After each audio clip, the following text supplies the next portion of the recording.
தொடர்ந்து ஓதுவதற்கும் சிந்திப்பதற்கும் வழிபாடு செய்வதற்கும் குருவருடன் திருவருடன் நமக்கு வாய்ப்பை வழங்கி இருக்கின்றது. அந்த வகையில் குருவருடைய திருவருடைய மனமொழிமைகளால் வணங்கி அடியேனை சென்னையில் ஆற்றுப்படுத்திய ஆசிரியர் பெருமக்களின் திருவடிகளை வணங்கி வருகை தந்திருக்கக்கூடிய அத்தனை அன்பர்களின் திருவடிகளுக்கும் பணிவான வணக்கங்களை உரித்தாக்கி இன்றைய சிந்தனையை நாம் சிந்திக்க முற்படலாம்.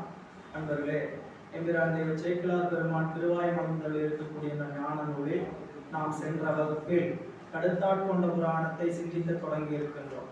நம்மளுடைய இந்த பெரிய புராணத்திற்கு மூலமாக இருப்பது நம்பியாரூர் பெருமானுடைய திருத்தொண்ட தொகை என்று சொல்லக்கூடிய அந்த பாடல் பகுதி. அந்த திருத்தொண்ட தொகையை பாடுவதற்காகத்தான் நம்பியாரூரர் திருக்கைலாயத்திலிருந்து கீழே பூமிக்கு அனுப்பப்படுகிறார் என்பதை திருமலை சிறப்பில் பார்த்தோம். அவர் ஏன் அங்கிருந்து இங்க வர்றார் அப்படிங்கிறதுக்கு மாதவம் செய்த தென் திசை வாழ்ந்திட தீதிலா திருத்தொண்ட தொகை தருவதற்காக இங்கு வருகிறார். அப்படி வந்த வரலாற்றை சொல்ல தொடங்குகின்றார் தெய்வ சேக்கிழார் பெருமான். அந்த பகுதிக்கு கடுத்தாட்கொண்ட புராணம் என்று பெயர்.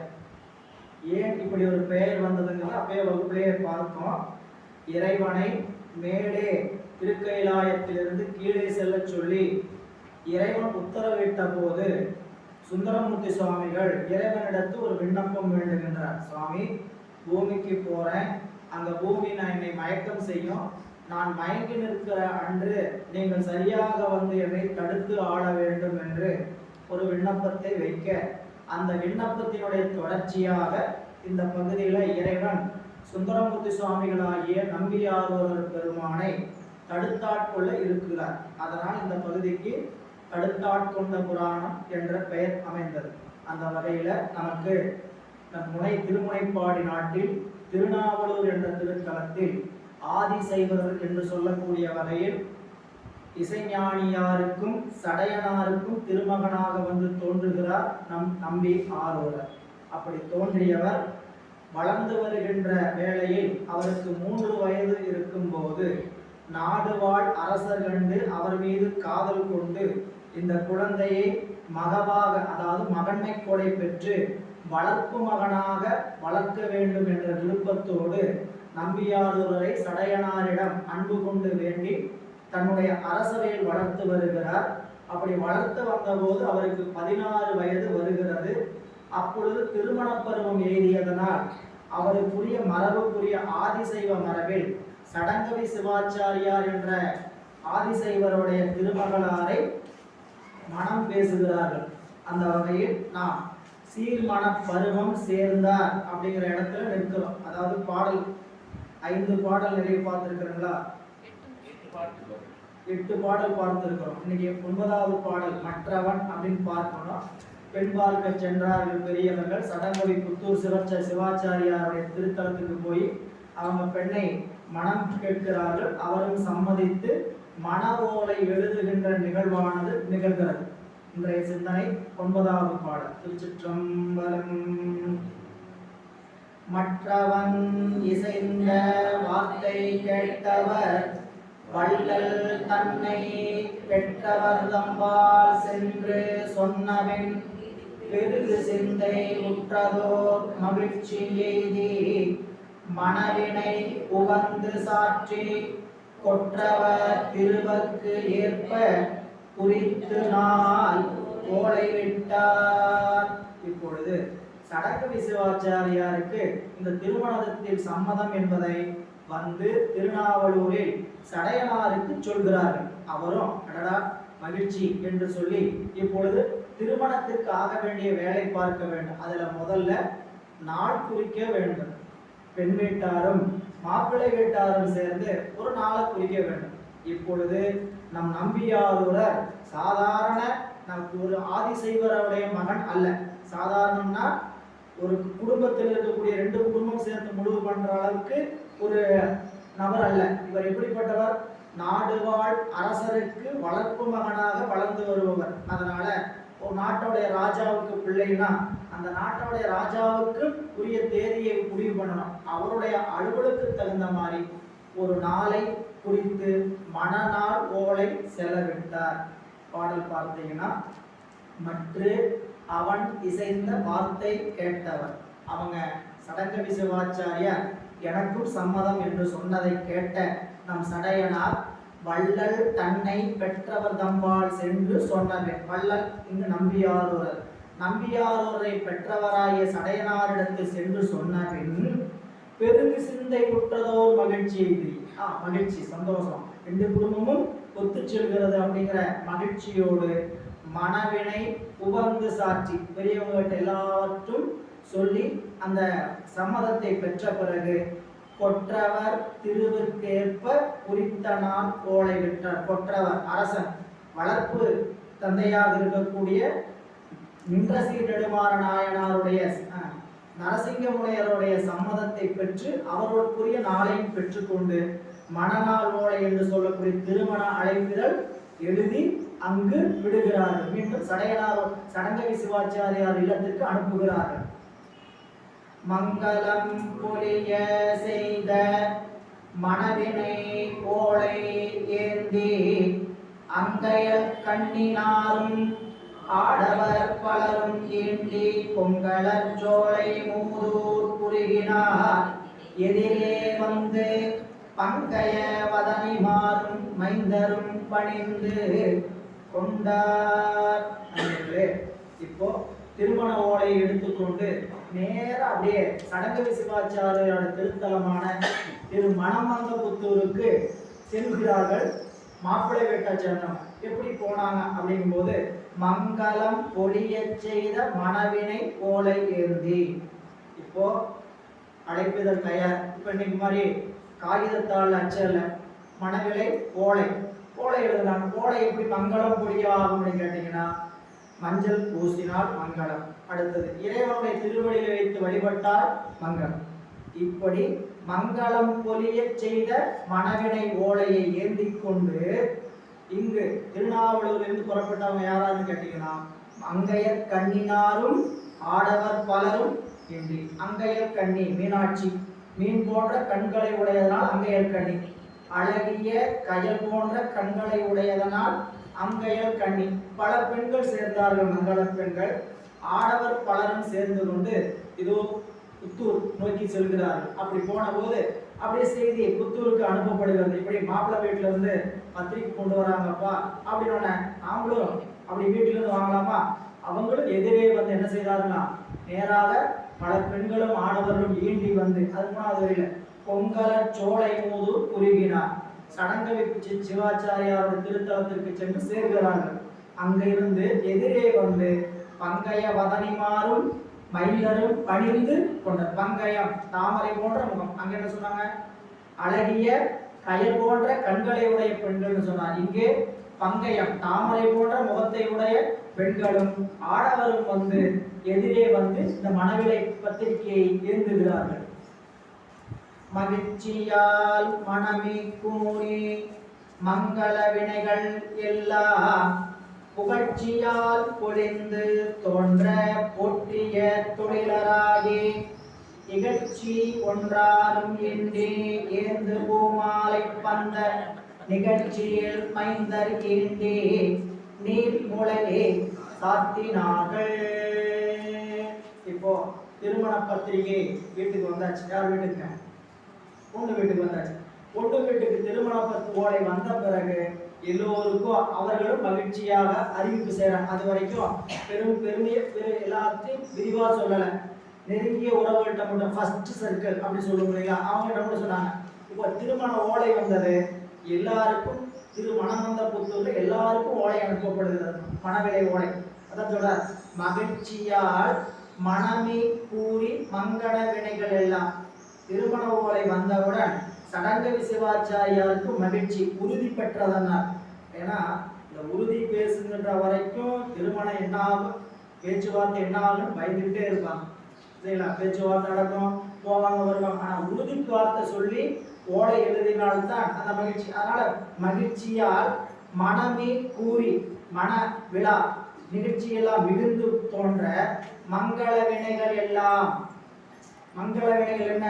உரிய செயல்களை எல்லாம் வீட்டில் செய்து பிறகு புகழ்ச்சியால் புகழ்ந்து தோன்ற போற்றிய தொழிலாளி அந்த திருமண செய்தியை எல்லோருக்கும் சென்று என்று எடுத்து சொல்லி பிறகு எந்த விதத்திலும் திருமணத்தில் குறை வந்துடக்கூடாது அப்படின்னு ரொம்ப உறுதிப்பாடா இருந்தாங்க பெண் வீட்டார். பெரும்பாலும் பெண் வீட்டில் தான் திருமணம் வைக்கின்ற வழக்கம் கொஞ்சம் காலம் முன்னாடி வரை இருந்தது. இப்போ என்ன அப்படின்னு பார்த்தீங்கன்னா 2 வீட்டுக்கு நடுவில் வச்சுக்கலாம். நீங்கள் அவினாசியில் இருந்தீங்கன்னா அங்கே ஈரோட்டில் இருந்தோம்னா நாம் எங்கே வச்சுக்கலாம், பெருந்துறை விஜயமங்கலம் அப்படி எங்கேயாவது மண்டபம் பார்த்து வச்சுக்கலாம். எங்கள் 2 உறவும் வந்துட்டு போகிறதுக்கு சௌகரியமாக இருக்கும் அப்படின்னு வச்சு திருமணம் வைக்கிறாங்க. அப்படிலாம் இல்லாமல் பெண் வீட்டிலே தான் நடக்கும், மண்டபம்லாம் கிடையாது. பெண் வீட்டிலேயே திருமணம் நடக்குது, இல்லை திருக்கோயிலில் திருமணம் நடக்கும். அப்படி மன நிகழ்ச்சியாக ஒன்றுமே, அதாவது என்ன, திருமணத்தில் அந்த குறை வச்சுட்டாங்கப்பா இந்த குறை வச்சுட்டாங்க அப்படின்னு எந்த விதத்திலும் குறை சொல்லாதவாறு ஏந்து பூமாலை பந்த நிகழ்ச்சியில் மைந்தறின்றி பூமாலை சாற்றுவதிலிருந்து பந்தல் போடுறது எல்லாவற்றையும் செய்து நீர்முறை சாத்தினார்கள். அப்போ திருமணத்துக்கு 1 வாரத்துக்கு முன்னாடி தான் முளை சாத்துதல் என்று சொல்லக்கூடிய முளைப்பாரி வைப்பாங்க. திருமணத்துல முளைப்பாரி பண்ணி பெரும்பாலும் யாரும் ஒரு சில குளத்துல தான் வைக்கிறாங்க. ஆனா எல்லா குளத்திலையும் முளைப்பாரி வைக்கின்ற வழக்கம் இருந்தது.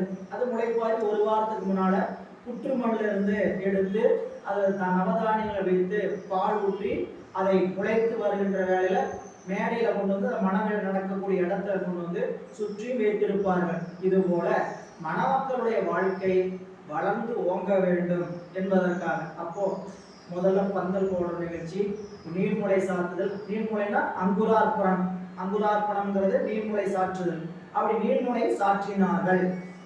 மணவினைக்கு அமைந்த செய்கை மாதினை பயந்தார் செய்ய துணர்மலர் கோதை தாமச் சுருமனை தோழினானை புனர்மணத் திருநாள் முன்னால் பொருந்திய விதியினாலே பனை முரசு இயம்பு வாழ்த்தி பைம்பொன் நான் காப்பு சேர்த்தார். இப்போ திருமண நாளுக்கு முந்தைய நாள் எங்கே, திருநாவலூரில். இப்போ திருமணத்துக்குரிய வேலையெல்லாம் பெண்ணினை பெற்றவர்கள் அவர்கள் வீட்டில் செய்யறாங்க. பெண் வீட்டில் திருமணத்திற்கு, ஏன்னா அவங்களுக்கு வேலைப்பொழு அதிகம், திருமணம் அங்க நடக்கிறதுனால. அதனால் மணவினைக்கு அமைந்த செய்கை மாதினை பயந்தார் செய்ய. மணவினை திருமணத்திற்குரிய செயல்பாடுகளை எல்லாம் பெண்ணை பெற்றவர் வீட்டில் செய்ய. சரி, இது எங்கேங்க, சடங்கவி சிவாச்சாரியாருடைய இல்லத்துல திருப்புத்தூர்ல. அங்கிருந்து இப்போ எங்காவதுங்க வீடியோ கேமரா வந்து நேரா திருநாவலூருக்கு வருகிறது. அங்க பார்த்தா நம்பியாரூரருக்கு திருமணத்துக்கு முந்தைய நாள் பைம்பொன் காப்பு சேர்த்துகின்ற கங்கணம் அணிவிக்கின்ற நிகழ்வானது நிகழ்கிறது. அதை சொல்ற, மணவினைக்கு அமைந்த செய்கை மாதினை பயந்தார் செய்ய. துணர் மலர் கோதை தாமச் சுரும்பனை தோழினானை. அவருடைய தோல்ல நல்ல வண்டுகள் வைக்கக்கூடிய மனமுடைய மாலையை அணிந்திருக்கிறார். துணர் மலர் கோதை தாம சுரும்பு அணை தோழினானை. புனர்மண திருநாள் முன்னார். புனர்மணம் 2 பேரும் ஏந்து செய்யக்கூடிய திருமணம் புனர்மணம். அந்த புனர்மணத்தினுடைய திருநாளினுடைய முன்னால் பொருந்திய விதியினாலே. இப்போ காப்பு கட்டுவதற்குன்னு சில வழக்கங்கள் இருக்கு. காப்புக்கு வழிபாடு செய்து இறைவன், அதாவது விநாயக பெருமான் அனுமதி பெற்று மக்களுக்கு காப்பு அணிவிக்கிற நிலையில் அனுப்புவாங்க. இது நம்ம கங்கணம் சொல்லுவாங்க. எதுக்கு கங்கணம் கட்டணும்னு கேட்டா, கங்கணம் கட்டி நிற்கிறாயா எதுக்கு, அது முடிகிற வரைக்கும் வேறு எதுலையும் கவனம் செல்லக்கூடாது. திருவிழாவா 10 நாள்ல வேற எந்த 10 நாளைக்கு முன்னாடி காப்பு கட்டுவாங்க. அந்த நிர்வாக கமிட்டியில் இருக்கிற அந்த திருப்பணியை செய்யக்கூடிய, அப்புறம் குடமுழுக்க செய்யக்கூடிய சிவாச்சாரியர்கள் என்ன செய்துவாங்கன்னா காப்பணிவிப்பார்கள். அவர்கள் காப்பணிவித்த நாள்ல இருந்து குடமுழுக்கு நிறைவாகிற அந்த பணி நிறைவாகிற நாள் வரைக்கும் ஊரை விட்டு வெளியே தங்கக்கூடாதுன்னு சொல்லுவாங்க. ஏன் அப்படின்னு கேட்டீங்கன்னா, அதை தவிர அவர்களுக்கு வேறு நினைப்பு வரக்கூடாது. இது போல மணவிழா இருக்கக்கூடிய தம்பதிகள் மணமக்கள் என்ன பண்ணணும், காப்பினை ஏற்றாங்கன்னா இறைவனுக்கும் தன் தாய் தந்தையருக்கும் நன்றி சொல்லுகின்ற தருணம் இந்த தருணம். என்ன சாமி எங்க கொண்டு நிறுத்தியிருக்கிறார், இந்த உலகத்துல பிறக்க வச்சு வளர்த்தி ஒரு திருமண வாழ்க்கை என்று சொல்லக்கூடிய ஒரு முக்கியமான இடத்துல கொண்டு வந்து இறைவன் நிறுத்தி இருக்கிறார். அதற்கு இறைவனுக்கும் தாய் தந்தையருக்கும் நன்றி சொல்லுகின்ற நேரம் அந்த திருமண வழிபாட்டு நேரம். அந்த நேரத்துல என்ன நடக்குன்னு கேட்டீங்கன்னா, அப்படியே அங்க திரும்புங்க இங்க திரும்புங்க, அந்த கேமராமேன் என்ன பண்ணுவாங்க, மணமக்களை திரும்பிப்பார், அப்படி திருப்பாரு இப்படி திருப்பாரு, 2 பேரும் ஒருத்தர் பார்த்துங்க. இப்படிலாம் நடக்கக்கூடாது. எங்க நம்மளுக்கு என்ன 1/2 மணி நேரம் வேணும்?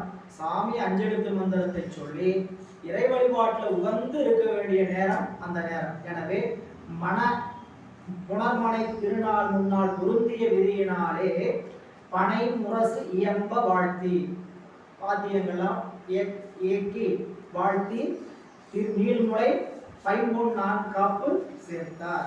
கையில கங்கணம், எப்படிப்பட்ட கங்கணம்?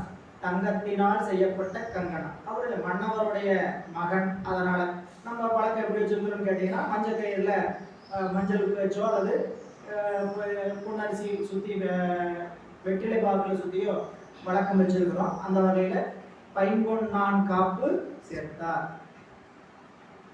மாமரை விதிவழாமல் மனைத்துறை கடன்கள் ஆற்றி தூமரை மூதூர் கங்குள் மங்களம் துவன்றியாற்ப தேமரு தொடையல் மார்பன் திருமண கோலம் காண காமுறு மணத்தான் போல கதிரவன் உதயம் செய்தான். இதுதாங்க சேக்கிழார் பெருமான். எப்பயுமே தினந்தோறும் சூரியன் அஸ்தமனமாவதும் அடுத்த நாள் சூரியன் உதிப்பதும் இயற்கை. சரிங்களா? நீங்க என்ன சொல்றாருன்னு கேட்டீங்கன்னா, காப்பு சேர்த்தியாச்சு, எல்லாரும் அந்த விதி ஆமரை அவங்களாம் ஆதிசைவர் சிவாச்சாரியார்கள் என்பதனால அவர்களுக்குரிய சடங்கு நீண்ட சடங்கு. சரிங்களா? அது நீங்க திருமணம் ஐயர் வீட்டு கல்யாணம் பார்த்தீங்கன்னா சென்று பார்த்தீங்கன்னா அந்த சடங்கெல்லாம் நீண்டு இருக்கும். அப்படிப்பட்ட சடங்குல ஒன்று கூட தவறி விடாமல் செய்து கொண்டு இருக்க முந்தைய நாள் இரவு முடிந்தது, அடுத்த நாள் காலையில விடிய போகிறது. இப்போ ஒரு செய்தியை சொல்றார் சேக்கிழார். என்னன்னு கேட்டீங்கன்னா, இந்த சூரியன் வருது எதுக்கு வருது தெரியுங்களா? எங்களுடைய நம்பியாருடைய திருமண கோலத்தை பார்ப்பதற்காகவே வருகிறது. இது என்னங்க? தன்மை நனின்னு சொல்லக்கூடிய தற்குறிப்பேற்ற ஒரு செயலை இயல்பாக நடக்கிற செயல் எதிரே ஏற்றி சொல்றது, தான் பிடித்த செயல் மேலே ஏற்றி சொல்றதுக்கு பேர் தற்குறிப்பேற்றன் பேர். இங்க சொல்ற அந்த கடைசி வார்த்தை வரியை பார்த்தீங்கன்னா, திருமண கோலம் காண காமுறு மனத்தான் போல கதிரவன் உதயம் செய்கிறான். இப்போ ஒரு குறிப்பு சேக்கிழார் பெருமான் எப்படி வச்சிருக்கணும் அப்படின்னு நம்ம உரையாசிரியர் சொல்றாரு. அப்படின்னு கேட்டீங்கன்னா, திருமணம் காண கதிரவன் உதயம் செய்தான்னு சொல்றாரு. எப்படி சொல்லியிருக்கிறார்? திருமண கோலம் காண கதிரவன் உதயம் செய்தான். ஏன்? இந்த திருமணம் கோலத்தோடு நிற்குமே தவிர திருமணம் நிகழப்போவது இல்லை. அப்படிங்கிறனால திருமண கோலம் காண கதிரவன் உதயம் செய்தான். அப்படி பார்த்தீங்கன்னா, மாமரை விதி வழாமல் மனத்துறை கடன்கள் ஆற்றி தங்களுடைய மறை குலத்திற்கேற்ப எந்தவித சடங்களையும் குறைபாடு இல்லாமல் செய்து தூமறை மூதூர் கங்குள், தூமறை மூதூர் திருமணம் தவிர்த்த புத்தூர்ல இருந்து திருநாவலூருக்கு திருநாவலூருக்கு புறப்படல, திருநாவலூர்ல கங்குள் அப்படின்னு இரவு தூமறை மூதூர் இரவு மங்களம் துவண்டி ஆற்ப நல்லா மங்கள இசைகள் பொழிந்து வாழ்த்தி தேமரு தொடையல் மாறுவன் நம் நம்பியாரவருடைய திருமண கோலத்தை காணும் பொருட்டு காமுறு மனத்தானாக விரும்பிய மனத்தான் போல கதிரவன் உதயம் செய்கின்றார். காலை செய்வினைகள் முற்றி கணித நூல் புறவர் சொன்ன வேலை வந்து அணையும் முன்னர் விதி மனக்கோலம் கொள்வான் நூல் அசைந்து இலங்கு மார்பின் உணங்கிய கேள்வி மேலோன் மாலையும் தாரும் பொங்க மஞ்சன சாலை புக்கான். இந்த திருமணம் நீண்ட செயல்பாடுகளை சொல்லிட்டு வருவார். நீங்க கவனிச்சே வரணும். எனக்கு மறந்து இப்ப பார்க்குற பாடத்துல பின்னாடி மறந்துடுவோம். நம்ம போன வாரம் பார்த்த பாடமே ஞாபகம் இருக்குமான்னு சொல்ல முடியாது. சரிங்களா? நம்ம எப்பயுமே வகுப்புல சொல்லி போன வச்சுங்க, நம்ம சொன்னமா சொல்லலாம், தைரியமா சொல்லலாம். ஏன்னு கேட்டீங்கன்னா, மாணவர்கள் மறந்துருப்பாங்க. எத்தனை வாரம் ஆச்சு? 4 வாரம் ஆகுது இல்லைங்களா? சரி, இப்போ கிட்டத்தட்ட 2 வருஷம் கழிச்சு 2-3 ஆண்டுகள் கழித்து நம்ம எங்க பார்க்க போறோம்? இந்திராணி பறவையார் திருமணம் பார்க்க போறோம். அடுத்த இந்த பறவையார் திருமணம் இன்னொரு 2-3 வாரத்துல பார்த்துருவோம்.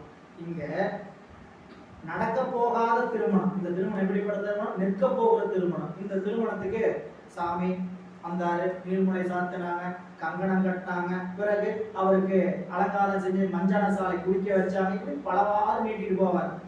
அங்க திருமணம் நடக்க போற திருமணத்துக்கு இறைவன் எல்லாருடைய கனவுகளும் போய் சொல்லி அடுத்த நாள் காலையில் திருமணம் நடந்து விட்டதுன்னு சொல்லிடுவார் ஒரே பாட்டுல.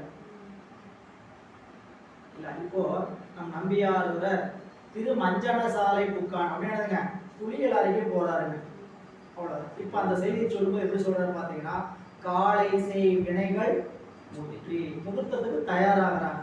காலை எழுந்து செய்ய வேண்டிய கடன்களை எல்லாம் செய்து கணித நூல் புலவர் சொன்ன வேலை வந்து அணையும் முன்னரே. கணித நூல் புலவர் ஜோதிடர் அவங்க நேரம் குறிச்சு கொடுத்துருப்பாங்க.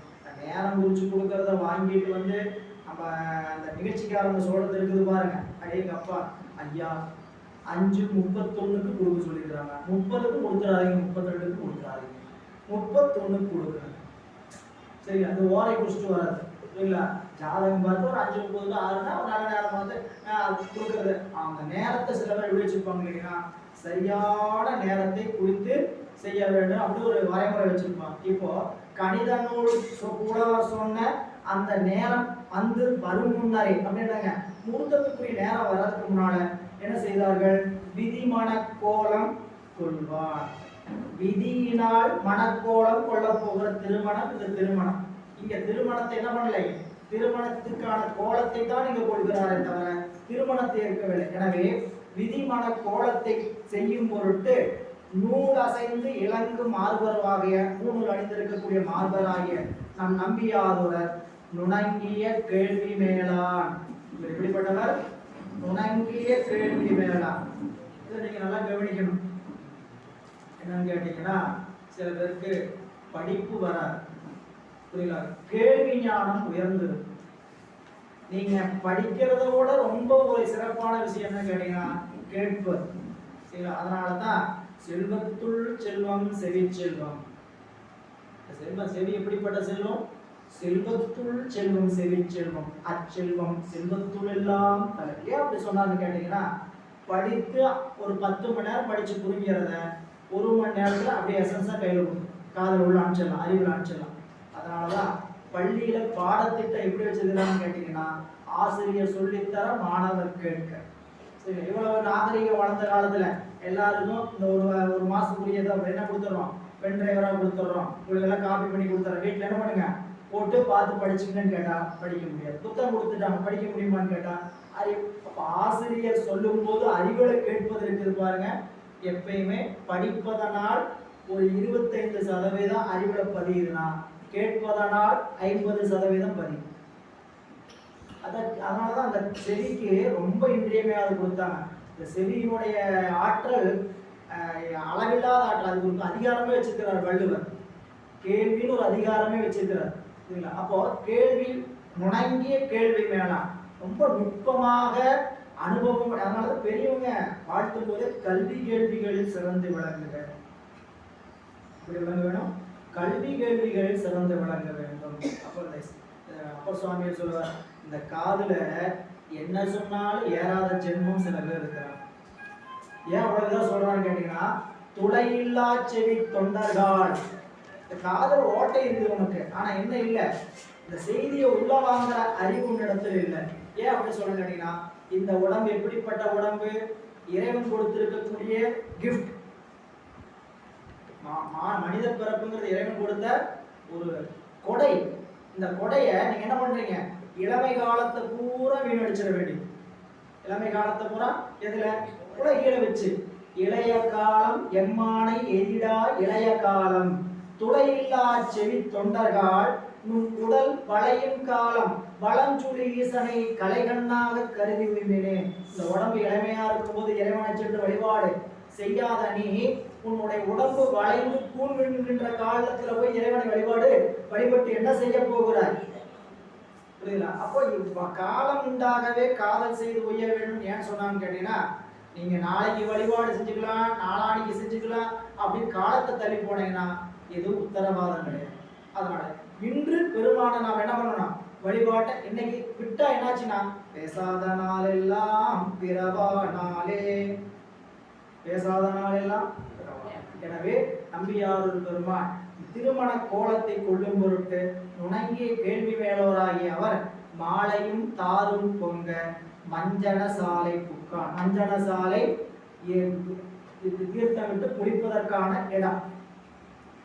வாசனை ஊட்டி மிக்க மலர்விரை அடுத்த தூணீர் பாசனத்து அமைந்த பாங்க பருமணி பைம்பொன் தின்கால் ஆசனத்து அணிநீர் ஆட்டி அரிசனம் சாத்தி அன்பால் ஈசனுக்கு இனியான் மேனி எழில் பெற விளக்கினார்கள்.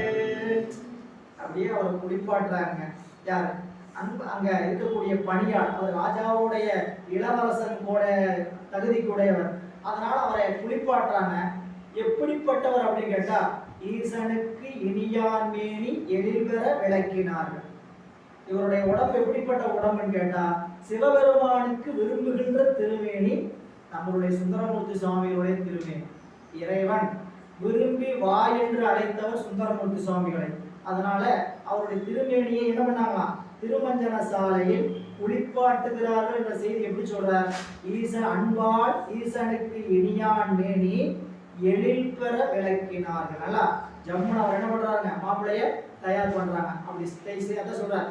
அந்த தண்ணீர், அவரை குளிப்பாட்டக்கூடிய தண்ணீர் என்ன பண்றாங்க, நல்ல மனமுடைய தண்ணீராக வாசனை வாசனை ஊட்டி மிக்க மலர்விரை அடுத்த தூணீர் பாசனத்து அமைந்த பாங்க. நல்ல பச்சை கற்பூரம், சந்தனம், வெட்டிவேர் போன்ற வாசனாதி திரவியங்கள் எல்லாம் போட்டு அப்படிப்பட்ட நீரினால் அவரை என்ன செய்கிறார்கள், குளிக்க வைத்து அவரை ஈசனுக்கு இனியான் மேனி எளிபெற விளக்குகின்றார்கள். அகில்வரை தோவம் ஏய்ந்த அணிகுள் பட்டாடை சாத்தி முகில் நுரை மதியம் போல கைவலான் முன்கை சூழ்ந்த துயிலில் குஞ்சி ஈரம் புலர்த்தி தன் தூய செங்கை உகிரிதி முறையில் போக்கி ஒளிர் நறு சிகலி ஆர்த்தா. இது வேற டீம். முதல் குழு என்னன்னு கேட்டீங்கன்னா, குளிக்க வச்ச குழு வேற குழு. இப்ப அடுத்த ஆள் யாருன்னு கேட்டீங்கன்னா, ஃபேஸ் மேக்கப் ஹேர் டெக்கரேட்டர் வந்தார். யாருங்க? ஒப்பனை செய்வதற்கு சிகை அலங்காரம். படத்துல பாக்குறீங்களா, சிகை அலங்காரம், முக அலங்காரம், ஆடை அலங்காரம் எல்லாம் தனித்தனியா. எல்லாத்துக்கும் ஒரே ஆள் கிடையாது. தலையை பார்க்கறதுக்கு ஒரு ஆள், முகத்தை பார்க்கறதுக்கு ஒரு ஆள், உடம்ப பார்க்கறதுக்கு ஒரு ஆள். என்ன பண்ணாங்கன்னு கேட்டீங்கன்னா, தலையை ஒப்பனை பண்றதுக்கு சிகை அலங்கார நுட்ப டெக்னீஷியன் வந்தார், ஹேர் டெக்னீஷியன். அவர் வந்து என்ன பண்ணாருன்னு கேட்டீங்கன்னா, தலையெல்லாம் மஞ்சள் குளிச்சு ஈரமாயிடுச்சா, இவங்க எப்படிப்பட்ட தலையை முடிவு என்ன, நல்லா தோல் வரைக்கும் சடை வச்சிருப்பாங்க. அது அப்படியே சடை போட்டுருவாங்க, குடுமி கழுவி விட்டு இது பண்ணாங்கன்னா தோல் வரையும் தோணும். நல்லா ஈரமாகி போச்சு. ஈரத்தை புலங்கிறது சாதாரண வேலையா இல்லை? அதுக்காக தலைக்கு வாரத்துக்கு ஒருக்கா தான் குடிக்கிறது. இந்த குளிர்காலத்துல வேற 2 தடவை குடிக்க முடியல, வாரத்துக்கு ஒருக்கா தான். ஏன்னு கேட்டா, இந்த தலையில இருக்கக்கூடிய 6 கூந்தல் என்ன பண்ண முடியாது, உலர்த்த முடியாது, ஈரம் போக்க முடியாது இல்லை. அதனால அதை ஒரு கவலை இல்லாம என்ன பண்றது, ஒரு வாரத்துக்கு ஒருக்கா தலை குளிச்சா போதும் அப்படின்னு நினைச்சு. ஏன்னு கேட்டா, அது கேட்குதான். அன்னைக்கெல்லாம் என்ன பண்ணாங்க, தலை ஈரத்தை காய வச்சு சாம்பிராணி போக போட்டு இன்னைக்கு என்ன பண்ணிட்டாங்க, தலையில போய் ட்ரையர் விட வேண்டியது. சரிங்களா? 40 வயது தாண்டதுக்குள்ள பாதி முடி இருக்கிறது இல்லை, கழுத்து வரையும் தான் இருக்குது. அப்புறம் குதிரவாழை போட்டேன், போனிட்டைகளை போட்டேன், என்ன பண்றாங்க, தலையில் இல்லாத ஒன்றா கஷ்டப்பட்டு. சரிங்களா? பெண்களுக்கு அழகு கூந்தல் அப்படி ஒரு வரைமுறை வச்சிருக்கிறாங்க. சரிங்களா? அதுபோல ஆடவர்கள் இப்படி என்ன பண்ணாங்க, அந்த சிவாச்சாரியர்கள் தலையில குடிமை போட்டிருந்தாங்க, தொங்க விட்டுருந்தாங்க. இதுல ஒரு அருமையான ஓமை. என்ன ஓமைன்னு கேட்டீங்கன்னா, இந்த நுட்பம் செய்யக்கூடிய தொழில்நுட்பவாதி என்ன பண்ணாங்களா, அவர் டெக்னீஷியன் கையை வச்சு துண்டை விட்டு தலையை தோற்றார். புரியுங்களா? அவருக்கு பேர் என்ன பாட்டில் வச்சிருக்கிறார், சேர்க்கலாரும் கைவாளான். திறமையாளி, திறமைசாலி. எதில் திறமைசாலி? இந்த தலையை ஒப்பனை பண்றதுல அவர் திறமைசாலி. என்ன பண்ணாருங்க, கையில ஒரு வெள்ளை துண்டு எடுத்துக்கிட்டாரு. சரிங்களா? அப்படி தலையில சடையில விட்டு என்ன பண்ணாருங்க, அப்படியே தோட்டினார். இதை சேக்கிழவர் பெருமான் கேமரால பார்த்துட்டார். இது எப்படி பார்த்து வச்சாருன்னு கேட்டீங்கன்னா, அப்படியே வானத்துல வெண்மேகத்துக்குள்ள, வானத்தினுடைய மேகம் உள்ள மதி. சரிங்களா? ஒரு கருமேகம். இந்த கருமேகத்துக்குள்ள ஒரு நிலா உள்ள போயிட்டு வெளியே வந்தா எப்படி இருக்குமோ அப்படி இருக்குயா அந்த தலை. டெக்கரேஷன் எப்படி, இந்த காட்சி எப்படி இருக்குன்னு பார்த்தீங்கன்னா, கற்பனை பண்ணுங்க. மேகம் மூட்டம் நல்லா கருகும்னு இருக்கு. அந்த நேரத்துல ஒரு நிலா என்ன பண்ணுதுங்க, அப்படியே உள்ள போயிட்டு வருது. இப்ப இந்த தலையில அப்படி விட்டு என்ன பண்றாருங்க, அப்படியே வெளியே எடுக்கிறாராம். சொல்றாரு பாருங்க, அகில் விரை தூவம் ஏய்ந்த அணிகொள் பட்டாடை சாத்தி. உடம்புல என்ன பண்ணாருங்க, நல்லா ஃப்ராக்ரன்ஸ் பண்ண வாசனை ஊட்டப்பட்ட பட்டாடை சென்று அன்னைக்கு என்ன கணக்கு சொல்லுங்க, பர்ஃப்யூம் நல்லா ஜம்முன்னு அடிச்சுட்டு அன்னைக்கு நாப்தலின் பாய்ச்ச குண்டு இதெல்லாம் போட்டு பீரோல போட்டு வச்சிருப்பாங்க. அந்த துணி என்ன ஆகும், வாசனையா இருக்கும், பூச்சி சேராது. இன்னைக்கு அப்படியெல்லாம் கிடையாது. எதுங்க, முழுக்க முழுக்க ரூமுக்கு ஒரு ஸ்ப்ரே, அந்த ரூமுக்கு ஒரு ஸ்ப்ரே, பீரோவுக்கு ஒரு ஸ்ப்ரே, எல்லாத்துக்கும் ஒரு ஸ்ப்ரே தான். புரியுங்களா? அப்படி அடிச்சு நம்ம பாடிக்கு ஒரு ஸ்ப்ரே, பாடி ஸ்ப்ரே அப்படி வச்சுக்கிட்டு உடம்ப வாசனை திரவியம் பூசி வச்சுக்கிற மாதிரி அங்க என்ன பண்ணாங்களாம், அகில் விரை தூபம் ஏய்ந்த அணிகொள் பட்டாடை சாத்தி. நல்ல வாசனையான பட்டாடையை மேல எடுத்து போட்டுட்டார் அணிஞ்சவர். அடுத்து என்ன பண்ணாங்க, முகில் நுழை மதியம் போல. இது ஓமைங்க. போல அப்படிங்கிறது வந்தாவே ஓமை, ஓம உருபு. புரியல? போல எது போல, முகில் மேகம், மேகத்தில் நுழைகின்ற மதியம் போல கைவலாம். அந்த சிகை அலங்காரம் செய்கின்ற தொழில்நுட்ப திறமைசாலி அவர் என்ன பண்ணாருன்னா, கைவலான் முன்கை சூழ்ந்த துகில் கொடு. துகில்ங்கிறது ஆடை, வெள்ளாடை. அந்த வெள்ளாடை என்ன பண்ணாங்களாம், குஞ்சி ஈரம் உலர்த்தி, தலையினுடைய ஈரத்தை தோட்டி விட்டாருங்க. அவ்வளவுதான். உலர்த்தி தன் தூய செங்கை, அந்த கை என்னாச்சுங்களா, நம்பியாருடைய முடிய தொட்ட என்ன பண்ணுவாங்க யோசிச்சு பாருங்க. முடிய போயிட்டு வந்தாவே குடி போய் தூய்மை இல்லை அப்படின்லாம் சொல்லுவோம்ல. இங்க என்ன கைன்னு சொல்றாருங்க, தூய செங்கை. யாரோட கை, அந்த கைவலானாகிய அந்த டெக்னீஷியனுடைய கை என்ன கை, தூய செங்கை. ஏயா, நம்பியாருடைய தலையை தொட்டுக்குதியாது. நம்பியாருடைய தலையை தொற்றுப்பதனால அந்த தலை எப்படிப்பட்ட தலை, தூய செங்கை. அந்த தூய செங்கை குஞ்சி ஈரம் புலர்த்தி தன் தூய செங்கை உயிர் முதை முறையால் போக்கி. என்ன பண்ண, உயிர் முதை முறையால்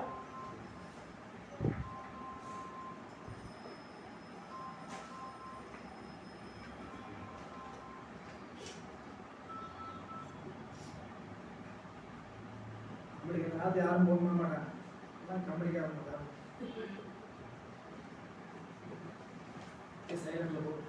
அப்போ இந்த உயிர் அப்படிங்கிறது நகம். நகத்தால் என்ன பண்றாங்களா, உயிர் நுதி முறையால், உயிர் நுதி நகத்தின் நுனி கொண்டு போக்கி என்ன சிக்கு எடுக்கிறாங்க. தலையை தோட்டினாங்க, தலையை தோட்டி காஞ்சிச்சா, அடுத்து என்ன பண்ணுங்க, சிக்கு. சிக்கு எடுக்கிற வேலை எவ்வளவு வேலை, உயிர் ஒளி வச்சு அணைக்கலாம். வச்சு என்ன பண்றதுங்க, இந்த முடியை ஒரு கையில பிடிச்சிட்டு இங்க போட்டு இழுத்து சிக்கு எடுத்து இல்லப்பா எல்லாம் நம்மளுக்கு ஒரு கவலையும் கிடையாதுல்ல, நம்மளுக்கு ஒரு கவலையும் கிடையாது. பாருங்க நல்லா அப்படி வேலை முடிஞ்சுதா போக வேண்டியதா அப்படின்னு நாம போயிட்டே இருக்க வேண்டியதுதான். அப்போ உயிர் நுதி முறையா அந்த விரல் நுனியினால ஒளிர் நரும் சிகையார்த்தான் நல்ல சிக்கெடுத்து அந்த சடை பொடி எடுத்து நம்பினாங்க, அப்படியே முடிச்சு போட்டு குடுமி போட்டு விட்டார்.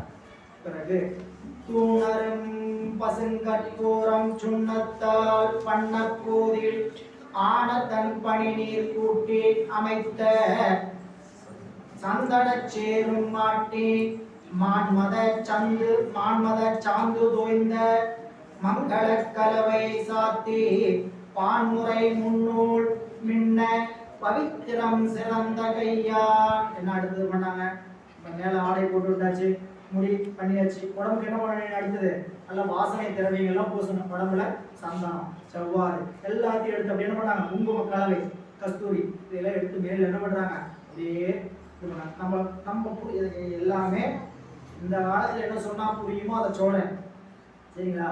என்ன பாடி லோஷன் எடுத்து என்ன பண்ணுதுங்க, சன்ஸ்கிரீன் லோஷன். அந்த மாதிரி என்ன பண்ண, சந்தன சாந்து, குங்கும சாந்து, கலவை சாந்து, அதான் சொல்ற பாருங்க. தூணரும் பசும் கற்பூர சுண்ணத்தால், பசும் கற்பூர துகளினால் செய்த வண்ணப்போது, பசுங்கற்பூரம் பன்னீர் சந்தனச்சான் இதையெல்லாம் குழைச்சிருக்காங்க. பசுங்கற்பூரம் பன்னீர் சந்தனச்சான் சந்தன குழம்பு இதையெல்லாம் குழைத்து ஆன தன் பனி நீர் கூட்டி அமைத்த, இப்படி சேர்த்து கலக்கப்பட்ட கலவையுடைய தன் சந்தனச்சேரும் ஆட்டி. அதான் உடம்புல இது ஆடவர்கள் அன்னைக்கு மேலாடை அணிய மாட்டார்கள், சந்தனம் தான் பூசிக்குவாங்க. ஊர்ல கல்யாணம், ஆறுல சந்தனம். சரிங்களா? சட்டையெல்லாம் அப்புறம் பின்னாடி வந்தது.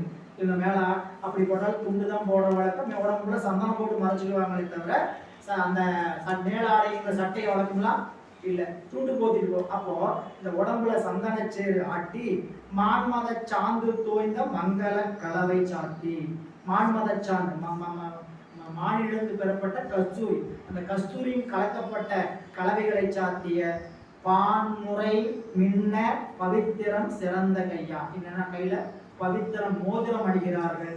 இது ஒரு சடங்கு. தூமலர் பிணையல் மாலை துணர் இனர் கண்ணி கோதை தாமம் என்று இணைய வேறு தகுதியால் அமையச் சாத்தி மாமணி அணிந்த தூயவலர் ஒளி இருக்கால் சீக்கும் நாமணில் களங்கள் சாத்தி நன்மலர் கோலம் கொண்டான். இப்பொழுது நம்பியாருக்கு திருமண கோலத்துல அப்படியே ஜம்முன்னு தயாராயிட்டார். எப்படிங்க? அடுத்து மாலை போட்டுக்கிட்டாங்க. சரி, மாலை எத்தனை மாலை? ஒரு மாலையா? சரி, அப்படியே மாலையுடைய அணிகளின் வகையை சொல்ற. தூய மலர் பிணையல் மாலை, பின்னப்பட்ட மாலை. துணர் இணர் கண்ணி, சேர்த்து கட்டப்பட்ட மாலை. கோதை என்று சொல்லக்கூடிய வகை. தாமம் என்று இணைய வேறு தகுதியால் அமைய சாத்தி மலர் மாலையும் பொன் மாலை. இந்த பாட்டு என்ன சொல்றாருங்க? மலர் மாலையும் போட்டு விட்டாங்க, தங்கத்தினாலான பல வகை மாலையும் இட்டார்கள். மாமணி அணிந்த தூய வளரொரி இருகால் சீக்கும். கால் சீக்கும்னா அடியோடு போக்குறது. அந்த பூவை கட்டும்போது என்ன பண்ணுவாங்க? நுனிய கிள்ளி நெருக்கமா கட்டுவாங்க. இது ஒரு வகை மாலை. இப்படிப்பட்ட மாலைகள் எல்லாம் நீர் நாமன் கலங்கள் சாத்தி பெருமை சேர் பொன்முத்து மணிமாலைகளின் சாத்தி நன்மண கோலம் கொண்டா. இது ஏன் நன்மண கோலம்? இந்த கல்யாணமே நிக்க போகுது, இது எப்படி நன்மண கோலம் சொல்லலாம்? அவசரம் சொல்லுவான், கல்யாணம் என்ன போனா கல்யாணம். இப்போ இதை நடக்கிறதுக்கு முன்னாடி இந்த நன்மண கோலம் சொல்லலாம். சேக்கிழார் பெருமான் 3 நூற்றாண்டு கழிச்சு வந்து கதையை தெரிஞ்சுட்டு சொல்றாரு. அவர் என்னன்னு சொல்றாருங்க? நன்மண கோலம். ஏங்க நன்மண கோலம் அப்படின்னு கேட்டா, நித்திய நாயகனாகிய சிவபெருமானை நம்பியாரூரர் பெறுகின்ற திருமணம் இந்த திருமணம். அதனால இந்த கோலம் எப்படிப்பட்ட கோலம்? நன்மண கோலம் கொள்கிறார் நம்பியாரூரர். மன்னவர் திருவும் தங்கள் வைதிக திருவும் பொங்க நன்னகர் விளவு கொள்ள நம்பியாரூரர் நாதன் தன் அடிமனத்துள் கொண்டு தகுந்த நீரு சாத்தி பொன்னணி பணியார் யோக புறவி மேல் உந்து போந்தார். இப்போ இந்த திருமணத்திற்கு இங்கிருந்து திருநாவலூரிலிருந்து அவர் புறப்பட்டு திருப்புத்தூருக்கு புறப்படுறார் குதிரை மேல். அப்படி புறப்படுவதற்கு முன்னாடி கவனிச்சீங்கன்னா, காலையில எழுந்து அந்த கடன்களை எல்லாம் முற்றி நிறைவு செய்து குடியலறைக்கு சென்று மஞ்சன சாலைக்கு சென்று குளிக்க வைத்து பிறகு அவருக்கு தலை தோட்டி ஆடை அணிவித்து அவரை திருமண கோலத்திற்கு தகுந்த மாதிரி அழகிய கலவைகள் சாத்தி அவர் என்ன பண்ணாருங்க? மாலையிலாட்டு பொன்மாலையெல்லாம் போட்டு தயாரானார். இதெல்லாம் செய்தாருங்க. ஒன்னா மட்டும் அவரே செய்தாராம். இதை எல்லாரும் பணியாட்கள் செய்தாங்க. எல்லா வேலைகளையும் பணியாள் செய்தார். இறைவனுடைய திருநீரை சாத்துவதை மட்டும் தன்னுடைய திருக்கரங்களால் எடுத்து பூசிக்கொண்டார். நமக்கு அறிவுரை. திருநீர் அப்படி திருநீர் பூசும் போதும் வேறு எந்த சிந்தனையும் இல்லாம சிவபெருமானை நினைத்து அஞ்செழுத்தை ஓதி சாத்த வேண்டும். புரியுங்களா? திருநீர் பூசுறது ஒரு காரணத்துக்காக பூசணும். என்ன? இந்த 3 வரிகள் அணிந்திருக்கக்கூடிய திருநீர் என்னுடைய மும்மலங்களை கெடச் செய்கிறது. ஆணவம், கண்மம், மாய். இப்படி நினைக்கணும். இல்ல சாமி உங்களோட திருவருள் எல்லாமே நினைச்சு அணியணும். இல்ல முடி சார்ந்த மன்னரும் முடிவில் பிடி சாம்பல் அப்படின்னு நினைச்சு அணியணும். இதுதான் நமக்கு சொல்லக்கூடிய அறிவுரை. எனவே நம்பியாரூர் என்ன பண்ணாங்களாம்? மன்னவர் திருவு அரசருக்குரிய அழகு என்ன? அணிகலன், அப்படியே மாலை, கஸ்தூரி, ஜவ்வாறு, சந்தனம் எல்லாம் அணிஞ்சது. அப்புறம் தங்கள் வைதிக திருவு. வைதிக திருவுக்கு என்ன அடையாளம்? பூநூல், பவித்திரம், சடாமுடி, இதையெல்லாம் தங்களுடைய வைதிக திருவு. இப்படிப்பட்ட வைதிக திருவும் பொங்க நன்னகர் விளவு கொள்ள. அப்படியே திருநாவலூரே பார்த்தீங்கன்னா அப்படியே ஜம்முன்னு விழா கோலம். சரிங்களா? ஏன் நாட்டினுடைய அரசருடைய வளர்ப்பு மகனுக்கு திருமணம், இரண்டாவது கோயில் இருக்கக்கூடிய சிவாச்சாரியாருடைய மகனுக்கு திருமணம். இப்படிப்பட்ட செய்தி அறிஞ்சதுனால அப்படியே திருநாவலூர் முழுக்க அப்படியே நன்னகர் விழா கோலம் கொள்ள நம்பியாரூரர் நாதன் தன் அடி மனத்து கொண்டு தகுந்த நீர் சாத்தி. திருநீர் சாத்தும் போது எப்படி சாத்தணும்? இறைவன் திருநீர் பூசும் போது இறைவனுடைய திருவடி நினைச்சுதான் சாத்தணும். எல்லா செயலையுமே அந்த செயலுக்கு என்ன வேலையோ அப்படி செஞ்சீங்கன்னா அதுல என்ன இருக்கும்? ஆத்மார்த்தம் இருக்கும். எதையோ நினைச்சுக்கிட்டு நம்ம செய்யற பணி பாதி பணி செயலால் ஒழுங்கா இருக்கும். நீங்க செய்யக்கூடிய பணி செயல்ல செய்வீங்க, ஆனா செயல்ல செய்யற செயல் மனசுல இருக்குதான்னு கேட்டா இருக்காது. மனசு எங்கேயோ கருத்து வச்சுக்கிட்டு என்ன பண்ணிட்டு இருப்போம்? வேலையை செஞ்சுட்டு இருப்போம். சாமிக்கு பூவே போட்டு வச்சுக்க, போற்றி மந்திரம் சொல்றீங்க வீட்டுல, சாமிக்கு பெற்றாகி விண்ணாகி நின்றாய், வாய் மட்டும் போற்றி சொல்லணும். அறிவு எங்க இருக்கும்? மனசு எங்க இருக்கும்? எங்கேயாவது சுத்திட்டு இருக்கும். ஏதாவது ஒரு வரியில எங்க நிற்கும்? சாமிகிட்ட நிற்கும். அப்படி நிற்க கூடாது. சாமிகிட்ட வழிபாட்டுல இருக்கும்போது அறிவு இங்க அவருடைய திருவடியில் இருக்கிறதா நம்ம என்ன வச்சுக்கணும்? அறிவை வச்சுக்கணும். அப்போ மன்னவர் திருவும் வைதிக திருவும் பொங்க நம்மளுடைய நம்பியாரூரர் நாதன் தன் மடி மனத்து கொண்டு தகு நீரு தகும் திருநீரு சாத்தி. அப்போ மந்திரமாவது நீரு வானவர் மேலது நீரு சுந்தரமாவது நீரு துதிக்கப்படுவது நீரு தந்திரமாவது நீரு சமயத்தில் உள்ளது நீரு செந்துவர் வாயுமை பங்கன் திருஆலவாயான் திருநீரே. திருநீரை 16 இடத்துல வைக்கிறதுக்குள்ள ஒரு பதிகமே பாடிடலாம். வாய் விட்டு பாடுறதுக்கு நேரம் இருக்காது. சரிங்களா? இதை இப்போ வாய் மனசுல பாடணும்னா திருநீர் வைக்கும் போது 11 பாட்டையும் திருநீற்று பதியம் பாடணும்னா உங்களுக்கு என்ன தெரிஞ்சிருக்கணும்? திருநீற்று பதியம் மனப்பாடமா தெரிஞ்சிருக்கும். இதுக்கு என்ன பண்ணணும்? திருநீர் வைக்கிற இடத்துல திருநீற்று பதியத்தை எழுதி ஒட்டி வச்சுக்கணும். கொஞ்ச நாளைக்கு அதை பார்த்து படிச்சுதான் திருநீர் வைக்கணும். அனுஷ்டானம் வாங்கினவங்க 16 இடத்துல திருநீர் வைக்க தீக்க வைக்க வாங்கினவங்க 16 இடத்துல திருநீர் வைக்கும் போது அப்படியே சொல்லிட்டு பார்த்து படிச்சு நேரமானா பரவாயில்ல. சரிங்களா? ஒரு மாதத்துல திருநீற்று பதியம் மனநமாயிரும். திருநீற்றை வைக்கும் போது தன்னை போல நீங்க என்ன பண்ணலாம்? திருநீரை பூசும் பொழுது அந்த திருநீற்று பதியத்தை ஓதி வைக்கலாம். அது முடியல, எனக்கு படிக்க தெரியாது, 5 எழுத்தும் சாமியோட. அதனால சொன்னார் ஏதும் ஒன்றும்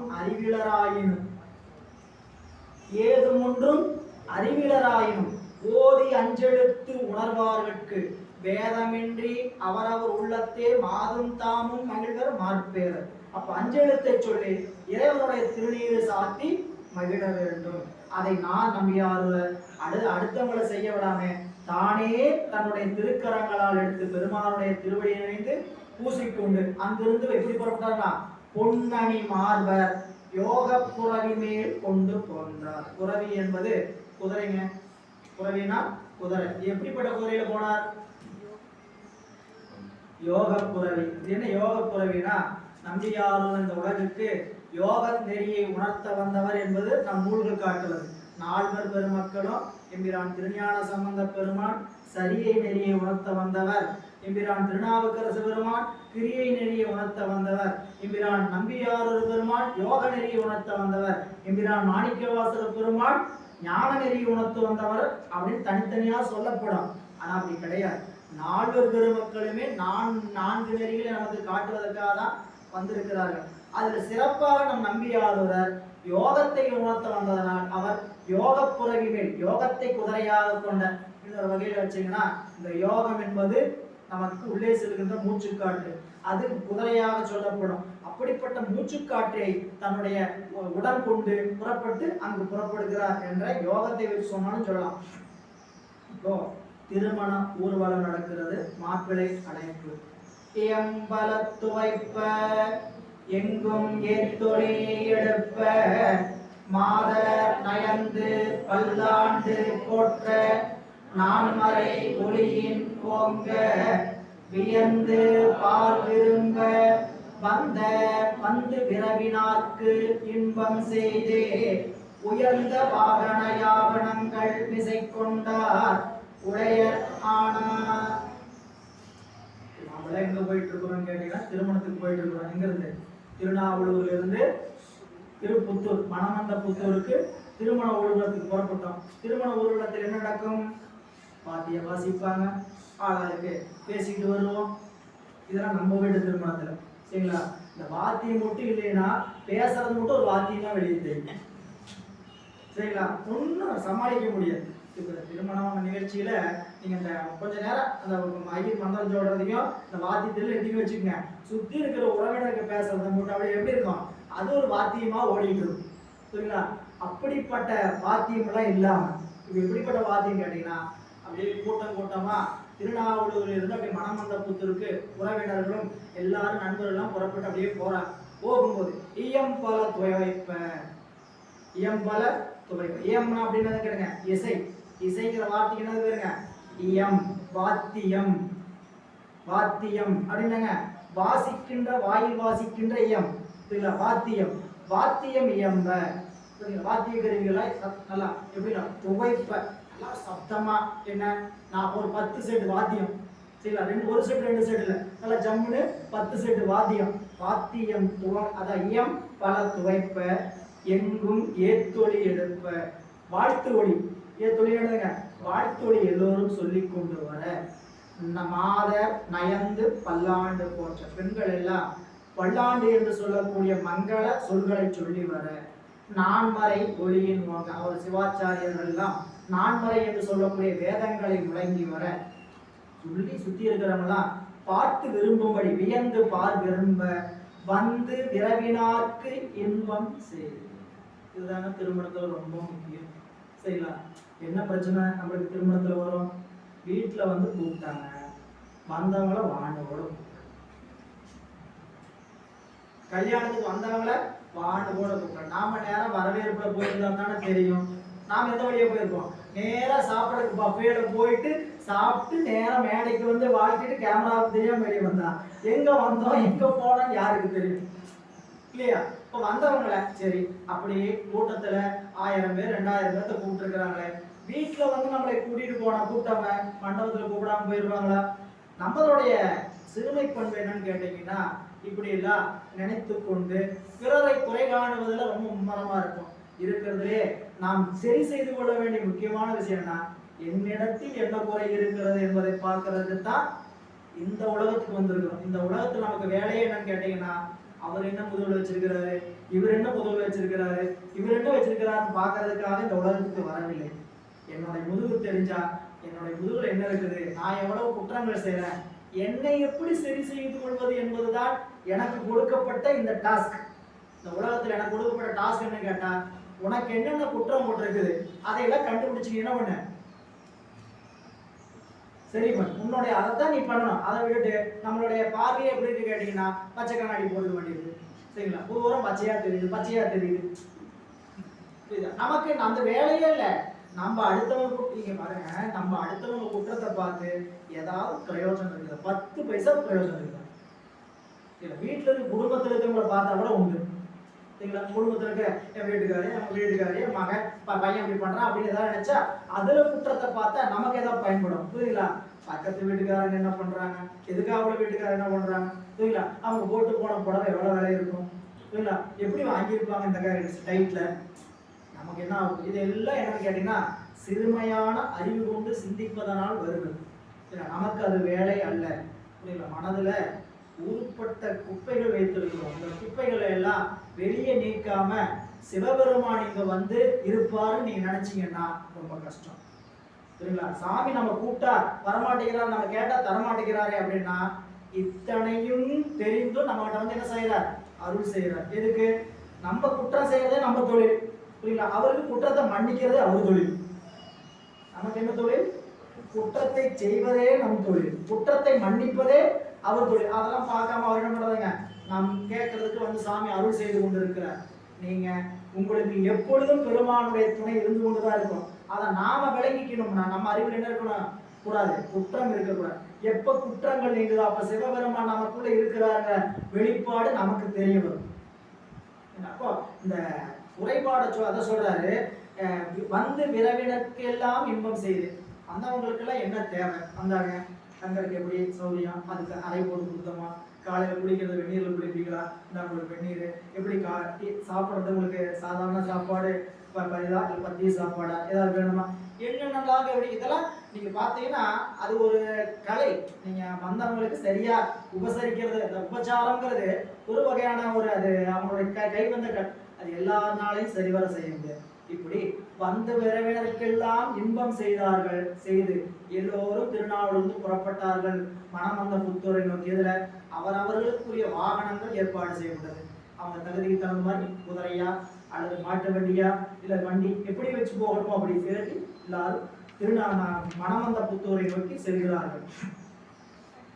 மங்கள கீதநாத மறையவர் குழாங்களோடு தொங்கலும் விரையும் சூழ்ந்த மைந்தரும் துவன்றே சூதும் பங்கயமுகையும் சாய்த்து பனைத்து எழுந்து அணியில் மிக்க குங்கும முலையினாரும் பறந்து எழும் கொள்கைத்து ஆகி ஊர்வலம் செல்கிறது.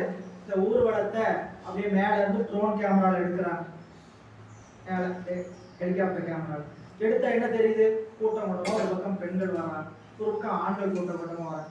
வர்றவங்க ரெண்டு பேர்த்தையும் வர்ணிக்கணும். ஆண்கள்லாம் எப்படியா இருந்தாங்க, பெண்கள்லாம் எப்படியா இருந்தாங்க அப்படின்னு ஒரு வார்த்தை சொல்றாங்க. மங்கள கீதநாதர் மறையவர் குழாங்களோடு.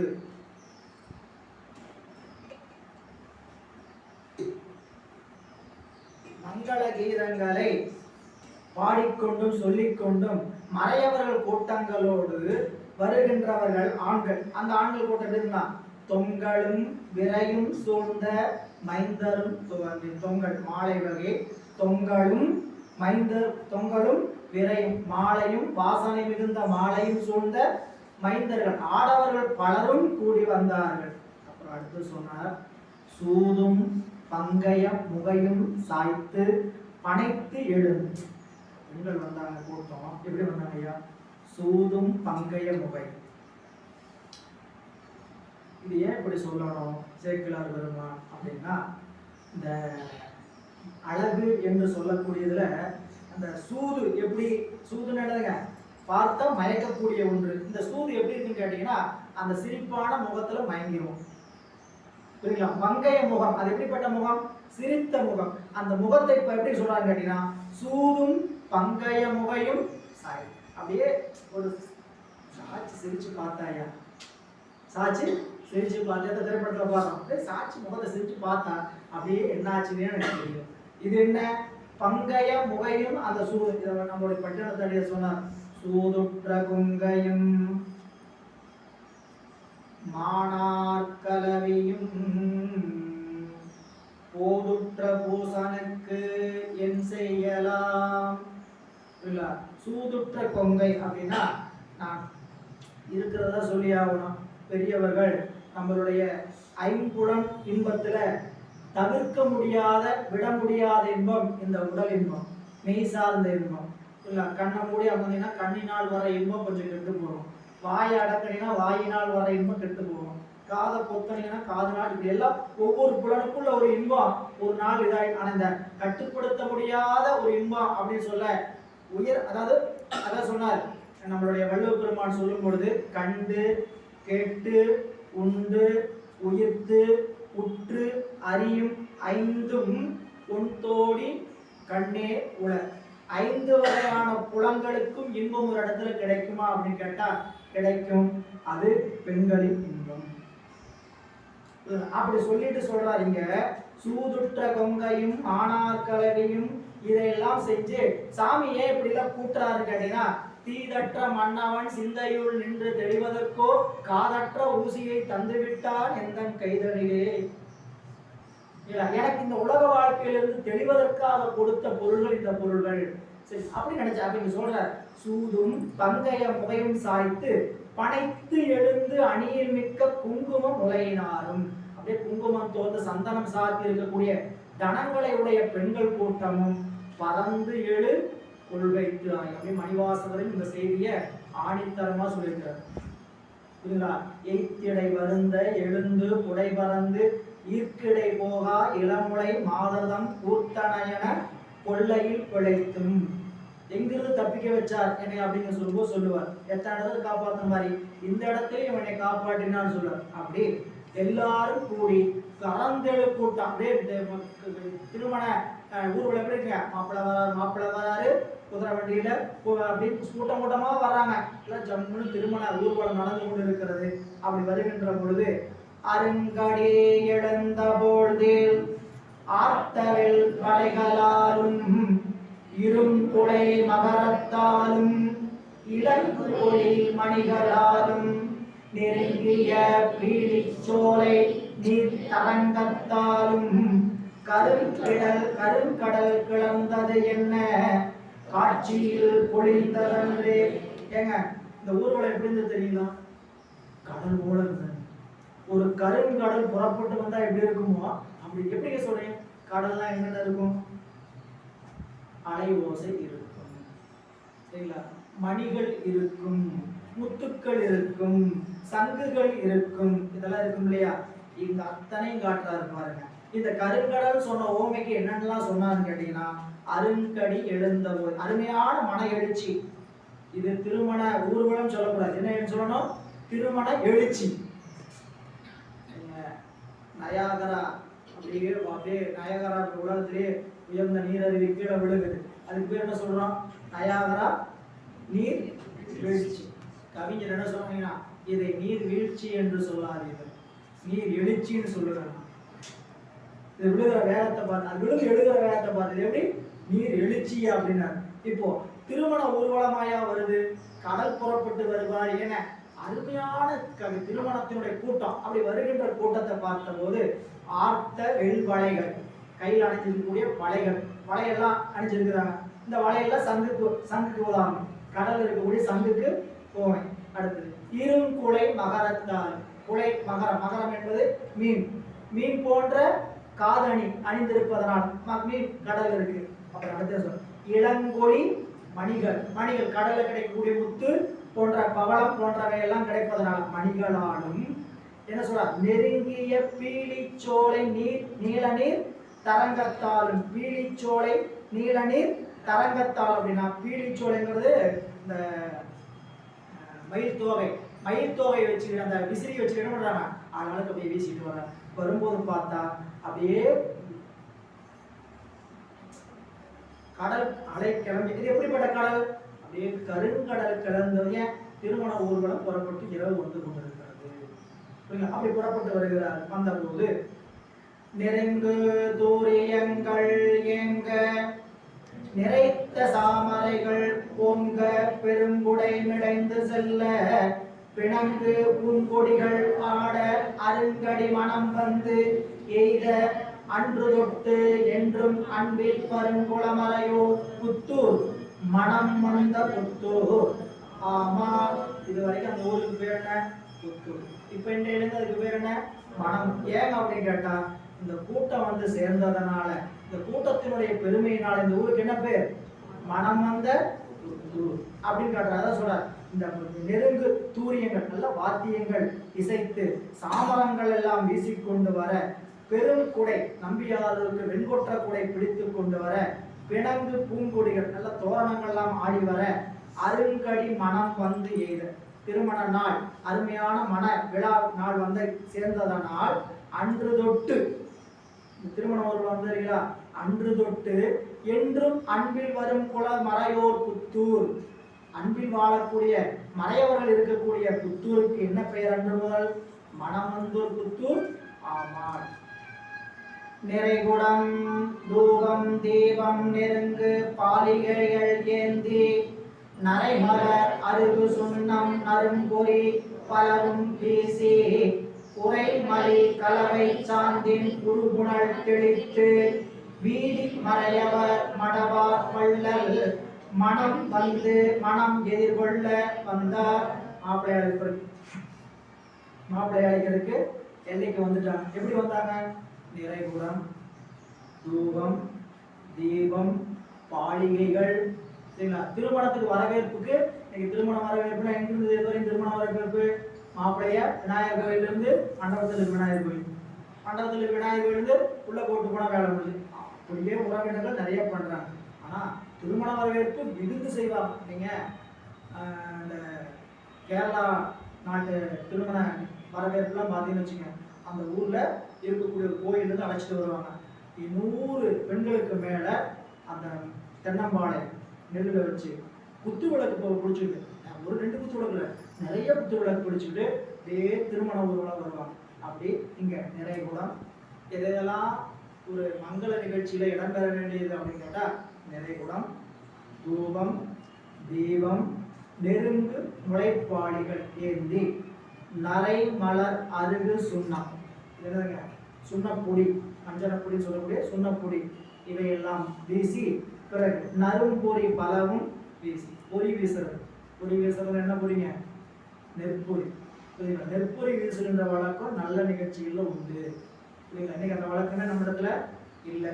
பொறி வீசினாவே அது என்னங்கிறது உங்களுக்கு தெரியும். அப்படி இல்லை, நல்ல நிகழ்ச்சிகள்ல பொறி, நறும்பொறி என்று சொல்லக்கூடிய நெற்பொறி பயன்படுத்தப்படும். அது வீசுகின்ற வழக்கம். அப்படி வீசி உரைமலி கலவைகள் சாந்தி உருபுணல் தெளித்து, பன்னீர் என்னங்க பன்னீர் தெளிச்சாங்க, அது அந்த வரி. உருபுணல் கலவை சந்தனமும் தண்ணீர், அந்த பன்னீர் என்று சொல்லக்கூடிய இரண்டையும் சேர்த்து தெளித்து வரவேற்பை செய்கிறார்கள். யாருங்க? புத்தூர்ல இருக்கக்கூடிய பெண் வீட்டார் மாப்பிள்ளையை அழைத்து வருவதற்காக இத்தனை சடங்குகளையும் செய்கிறார்கள். கண்கள் எண்ணிலாதன வேண்டும் காலையை காண என்பார். கண்கள் எண்ணிலாதன எண்ணிலாத வேண்டும் காலையை காண என்பார். பெண்களில் உயர நோற்றால் சடங்கவி பேத என்பார். மண் கலிகூற வந்த மனம் கண்டு வாழ்ந்தோம் என்பார். கண்களில் நிறைந்த கீதம் பாடுவார் ஆடுவார்கள். பெண்கள்லாம் மறையவர்கள் எல்லாம் அந்த பெண் வீட்டுல இருந்து வந்து மாப்பிள்ளையை அழைத்து செல்றாங்க. இப்போ மாப்பிள்ளை வீட்டில் இருக்கக்கூடிய சில பேர் அப்படி பெண்களை பேசிட்டு இருக்கிறாங்க ஒரு கூட்டத்துல. என்னன்னு அங்க கொண்டு போய் என்னமோ ரகசிய கேமராவை பதிவு வச்சுட்டு வந்துட்டாரு. கேட்கலாம் வருமா யாருக்கும் தெரியாம அதை என்னன்னு கேட்டுருக்கிறார். என்ன கேட்டாங்க? 1000 கண் இருந்தா கூட மாப்பிள்ளையை பார்த்துட்டே இருக்கும். எப்படி 1000 கண்கள் இருந்தா கூட இவரை பார்த்து முடிக்கிறது. கண்கள் எண்ணிலாத வேண்டும் காளையை காண்பேன். பாருங்க, இது விருப்பத்தோடு பார்ப்பதல்ல. சரிங்களா? அழகை ரசிச்சு பார்க்கறாங்க. மாப்பிள்ளை என்ன அழகா இருக்கிறாரு, ஒரு 2 கண்ணில் பார்க்கவே போதாதான். கண்கள் எண்ணிலாத வேண்டும் காளையை காண என்பார். இன்னொரு பக்கம் இன்னொரு மைக்கு வச்சார். அவங்க என்ன பேசிட்டு இருக்காங்க கேட்டீங்கன்னா, இந்த சடங்கவி சிவாச்சாரியாருடைய பெண் என்ன தவம் பண்ணானே தெரியலைங்க. இப்படிப்பட்ட மாப்பிள்ளை நம்மளுக்கு தான் வந்து வாச்சானே, எப்படி தவம் செஞ்சா சரி கண் மனைவி அமைவதெல்லாம் அது அவங்களுக்கு மட்டுமா, நம்மளுக்கு தான் கணவன் அமைவதெல்லாம் இறைவன் கொடுத்தவரும். எப்படியா வந்தது? செஞ்ச வினை நாள் நிற்கிறியா. இந்த வந்து அமைஞ்சிருக்குது. எப்படி அமைஞ்சிருக்குது? வேணா குழந்தை நல்லா இருக்குதா, நல்லா வேணும் செஞ்சு. குழந்தை ஒண்ணு படுத்துதா, அவ்வளவு வேணாம். ஏங்க ஏன் குழந்தை இப்படி பண்ணிட்டு அவ்வளவு வேணாம் செஞ்சுருக்கு, அவ்வளவு வேணாம். சரி நான் வச்சு பத்து வச்சிருக்கேன் உன்னை, ஐயோ வெள்ளிக்கிழமைக்கு அடுத்த நாளா, ஐயோ தாங்க முடியும் அப்படின்னு உலகத்துல பேசுகிற வழக்கம் பார்த்துருக்க இல்லையா? இப்போ அந்த பொண்ணை அந்த கூட்டம்லாம் பாக்குறாங்க, இந்த பெண்ணு என்ன தவம் செஞ்சிருப்பா, இப்படிப்பட்ட ஒரு கணவன் அவர் பெறுவதற்கு கண்கள் எண்ணிலாத வேண்டும் காளையை காண. பெண்களில் உயர நோற்றால் சடங்கவி பேத என்பார். நல்ல உயர்ந்த தவத்தை, அந்த உயர்ந்த தவத்தை ஏன் அந்த உயர்ந்த தவம் சொல்ல வேணும் அப்படின்னு கேட்டீங்கன்னா, நம்பியார் அவர்களுடைய திருமண மேடையில பக்கத்துல அமர்ந்ததுனால திருக்கைலாயத்துக்கு போனவங்க வைங்க. நம்பியார் கல்யாணம் பண்ணிக்கல, அவங்களோட வாழ்க்கை நடத்தி சிவபணியில் இல்ல, நம்பியாரோட மேடையில பக்கத்துல அமர்ந்ததனால் திருக்கைலாயம் சென்றவர்கள். அதனால தவம் வேணும் அல்லவா? நீங்க சிந்திச்சு பார்த்தீங்கன்னா திருஞான சம்பந்த பெருமானுடைய அருள் வரலாற்றுல கடைசி பகுதி சரிங்களா, திருக்கல்லூர் பெருமணம். நல்லூர் பெருமணத்துல திருமண ஜோதியில நம்பிய நம்மளுடைய ஞான சம்பந்த பெருமானும் அவருடைய திருமணைவியார் 2 பேரும் ஜோதியில கலக்குறாங்க. அதுக்கு முன்னாடி அந்த திருமணத்துல வந்த யாரெல்லாம் கலந்து கொண்டார்களோ அத்தனை பேருக்கும் சிவமுக்தி. என்ன பால் ஊத்த வந்தாரு அவருக்கு, சமையல் செய்ய வந்தாரு அவருக்கு, விறகு போட வந்தாரு அவருக்கு. விறகு போட வந்தவர் முக்தி கிடைக்குமா? பெற்றான் சாமம். உமாவதி சிவம் யாரு கொடுத்தாருங்க? தன்னுடைய இறைவனுக்கு நெய்வேத்தியம் திருமுது செய்கின்ற அந்த பணிக்கு விறகு கொண்டு வந்து போடுபவனுக்கு என்னத்தை கொடுத்துட்டாரு?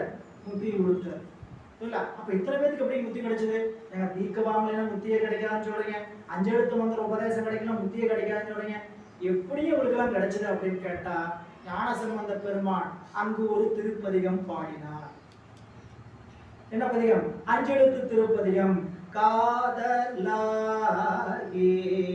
கசிந்து கண்ணீர் மல்கி ஓதுவார்தமை நன்னெறிக்கு உய்ப்பது வேதம் நான்கிலும் மெய்ப்பொருளாவது நாதன் நாமம் நமச்சிவாயவே. பதிகத்தை ஓதினார். ஈனமாம் பிறவி தீர யாவரும் 5 எழுத்து ஓதி இந்த திருவேள்வியிலே புகுக என்று என்ன பண்ணிட்டாரு? 5 எழுத்தை உபதேசம் பண்ணார். உபதேசம் பண்ணியவர் ஞான சம்பந்த பெருமான். அவருடைய உபதேசம் காதல போய் நம்மளுக்கு உபதேசம் செய்தவருடைய அருமைப்பாடு அங்கதான் காட்டணும். அப்போ இப்படி இந்த நம்ம நம்பியாரூர் பெருமானை திருமணம் செய்து கொள்வதற்குரிய நிலைப்பாடு இல்லைனாலும் பக்கத்துல அமர்ந்த தவம் இருக்கு இல்லையா, அதனால பெண்களில் உயர நோற்றால் சடங்கவின் பேதை என்பார். இன்னொரு கூட்டம் எத்தனை கேமரா வரிசை கேமரா வச்சிருக்காரு, எத்தனை இடத்துல வச்சிருக்கியா தெரியலையே, சும்மா சில இடத்த மட்டும் சொல்றாரு பாருங்க. மண்கறி கூற வந்த மனம் கண்டு வாழ்ந்தோம். அப்பா இது வரைக்கும் நான் பார்த்த திருமண கூட்டத்துல இப்படி ஒரு திருமண நிகழ்ச்சி நான் பார்த்ததே இல்லை. இதை பார்த்ததுனால என் வாழ்க்கை என்ன ஆயிடுச்சு? இன்னைக்கு நிம்மதி. சரி போய் ஒரு நிகழ்ச்சிக்கு போறோம் சரிங்களா, இப்படி ஒரு நிகழ்ச்சியை பார்த்ததே இல்லை. இப்படி நீங்க ஒரு ஆடம்பரமா ஒரு இது நீங்க இன்னைக்கெல்லாம் திருமணம் எப்படி நடக்குதுன்னு உங்களுக்கு தெரியும். உள்ள போனீங்கன்னா ஆடம்பரம் அப்படியே ஒரே சத்தம் கூட்டம் நிகழ்ச்சி தாறுமாறா அப்படி போகும். ஆனா ஒரு நிகழ்ச்சிக்கு போறீங்க அப்படியே பாக்குறீங்க, உங்களை மறந்து ஒரு 2 மணி நேரம் அதுல அப்படியே ஆழ்ச்சி இருக்கிறீங்க. இது வரைக்கும் போதும்பா, வாழ்க்கையில இப்படிப்பட்ட ஒரு நிகழ்ச்சியில கலந்து நம்ம பார்த்தது அப்படின்னு இந்த பிறப்பை பிறந்ததனுடைய நோக்கம் நம்பியாரூர் பெருமானுடைய திருமண ஊர்வலத்தை கண்டோம் அதனால் மகிழ்ச்சி அப்படின்னு ஒரு கூட்டம். இன்னும் சிலர் பண்களில் நிறைந்த கீதம் பாடுவார் ஆடுவார், பாடிக்கொண்டும் ஆடிக்கொண்டும் சிலர் வருகிறார்கள். அப்படி வந்த போது ஆண்டகை அருளின் நோக்கில் வெள்ளத்துள் ஆண்டகை அருளின் நோக்கின் வெள்ளத்துள் அலைந்தோம் என்பார். தாண்டிய பரியும் நம்பால் தகுதியில் நடந்தது என்பார். பூந்தயங்கு இவனே காணும் புண்ணிய முத்தி என்பார். ஈண்டிய மடவார் கூட்டம் இன்னன இசைப்பச் சென்றார். எல்லாமே மனம் வந்த புத்தூர்ல இருக்கக்கூடிய பெண்களோட பேச்சு. ஏன்னா திருநாவலூர்ல ஏற்கனவே எல்லாரும் பார்த்து பேசியிருப்பாங்க இவருடைய அழகையெல்லாம். இன்னொரு கூட்டம் பார்த்து என்ன சொல்றாங்கன்னா, என்னப்பா இவருடைய பார்வையில இருந்து நம்மளால நிலவே முடியும். ஆண்டகை அருளின் நோக்கில் வெள்ளத்துள் அலைந்தோம் என்பார். ஆண்டகை அப்படின்னா ஆண் தகைமை உடையவர் அப்படி நல்லா ஆண்களுக்குரிய இலக்கணத்தோடு இருக்கக்கூடிய அருமையான உருவம். இப்ப எப்படிப்பட்ட நோக்க அவர் பார்க்கிறார்? அவருடைய பார்வை என்ன? நம்மளை போல உலகில் பார்வையா? அருள் நோக்கு. ஆண்டகை அருளின் நோக்கி அவருடைய பார்வையில பட்ட உடனே அந்த வெள்ளம் எப்படிப்பட்ட வெள்ளம்? சிவானந்த வெள்ளம். ஆனந்த வெள்ளத்தழுந்துமோ ஆருயிர் ஈருரு கொண்டு ஆனந்த வெள்ளத்திடை திளைத்தார் ஒக்கும் அம்பலம் சேர். ஆனந்த வெள்ளத்து அறைகளோ அருள் பெற்றவரின் ஆனந்த வெள்ளம் வற்றாது முற்றாதையும் அணினர். ஆனந்த வெள்ளம், அந்த ஆனந்த வெள்ளத்துல நிக்க முடியல. அப்படி என்ன ஆயிட்டு இருக்கிறாங்க, தன்னை மறந்தால் தன்னுடைய சில பெண்கள்லாம் அப்படியே ஜம்முன்னு ஆடிட்டு இருக்கிறாங்க. இன்னொரு கூட்டம் என்னன்னா, தாண்டிய பரியும் நம்பால் தகுதியில் நடந்தது. இதுல ஒரு நீங்க அப்படி கற்பனையில சிந்திச்சீங்கன்னா இனிமையா இருக்கும். என்னன்னு கேட்டீங்கன்னா, குதிரை எப்படி போகும், டக்கு வேகமா போகும். தாண்டிய குதிரை தாண்டதுனால வேகம் எட்டா வச்சு போகும்.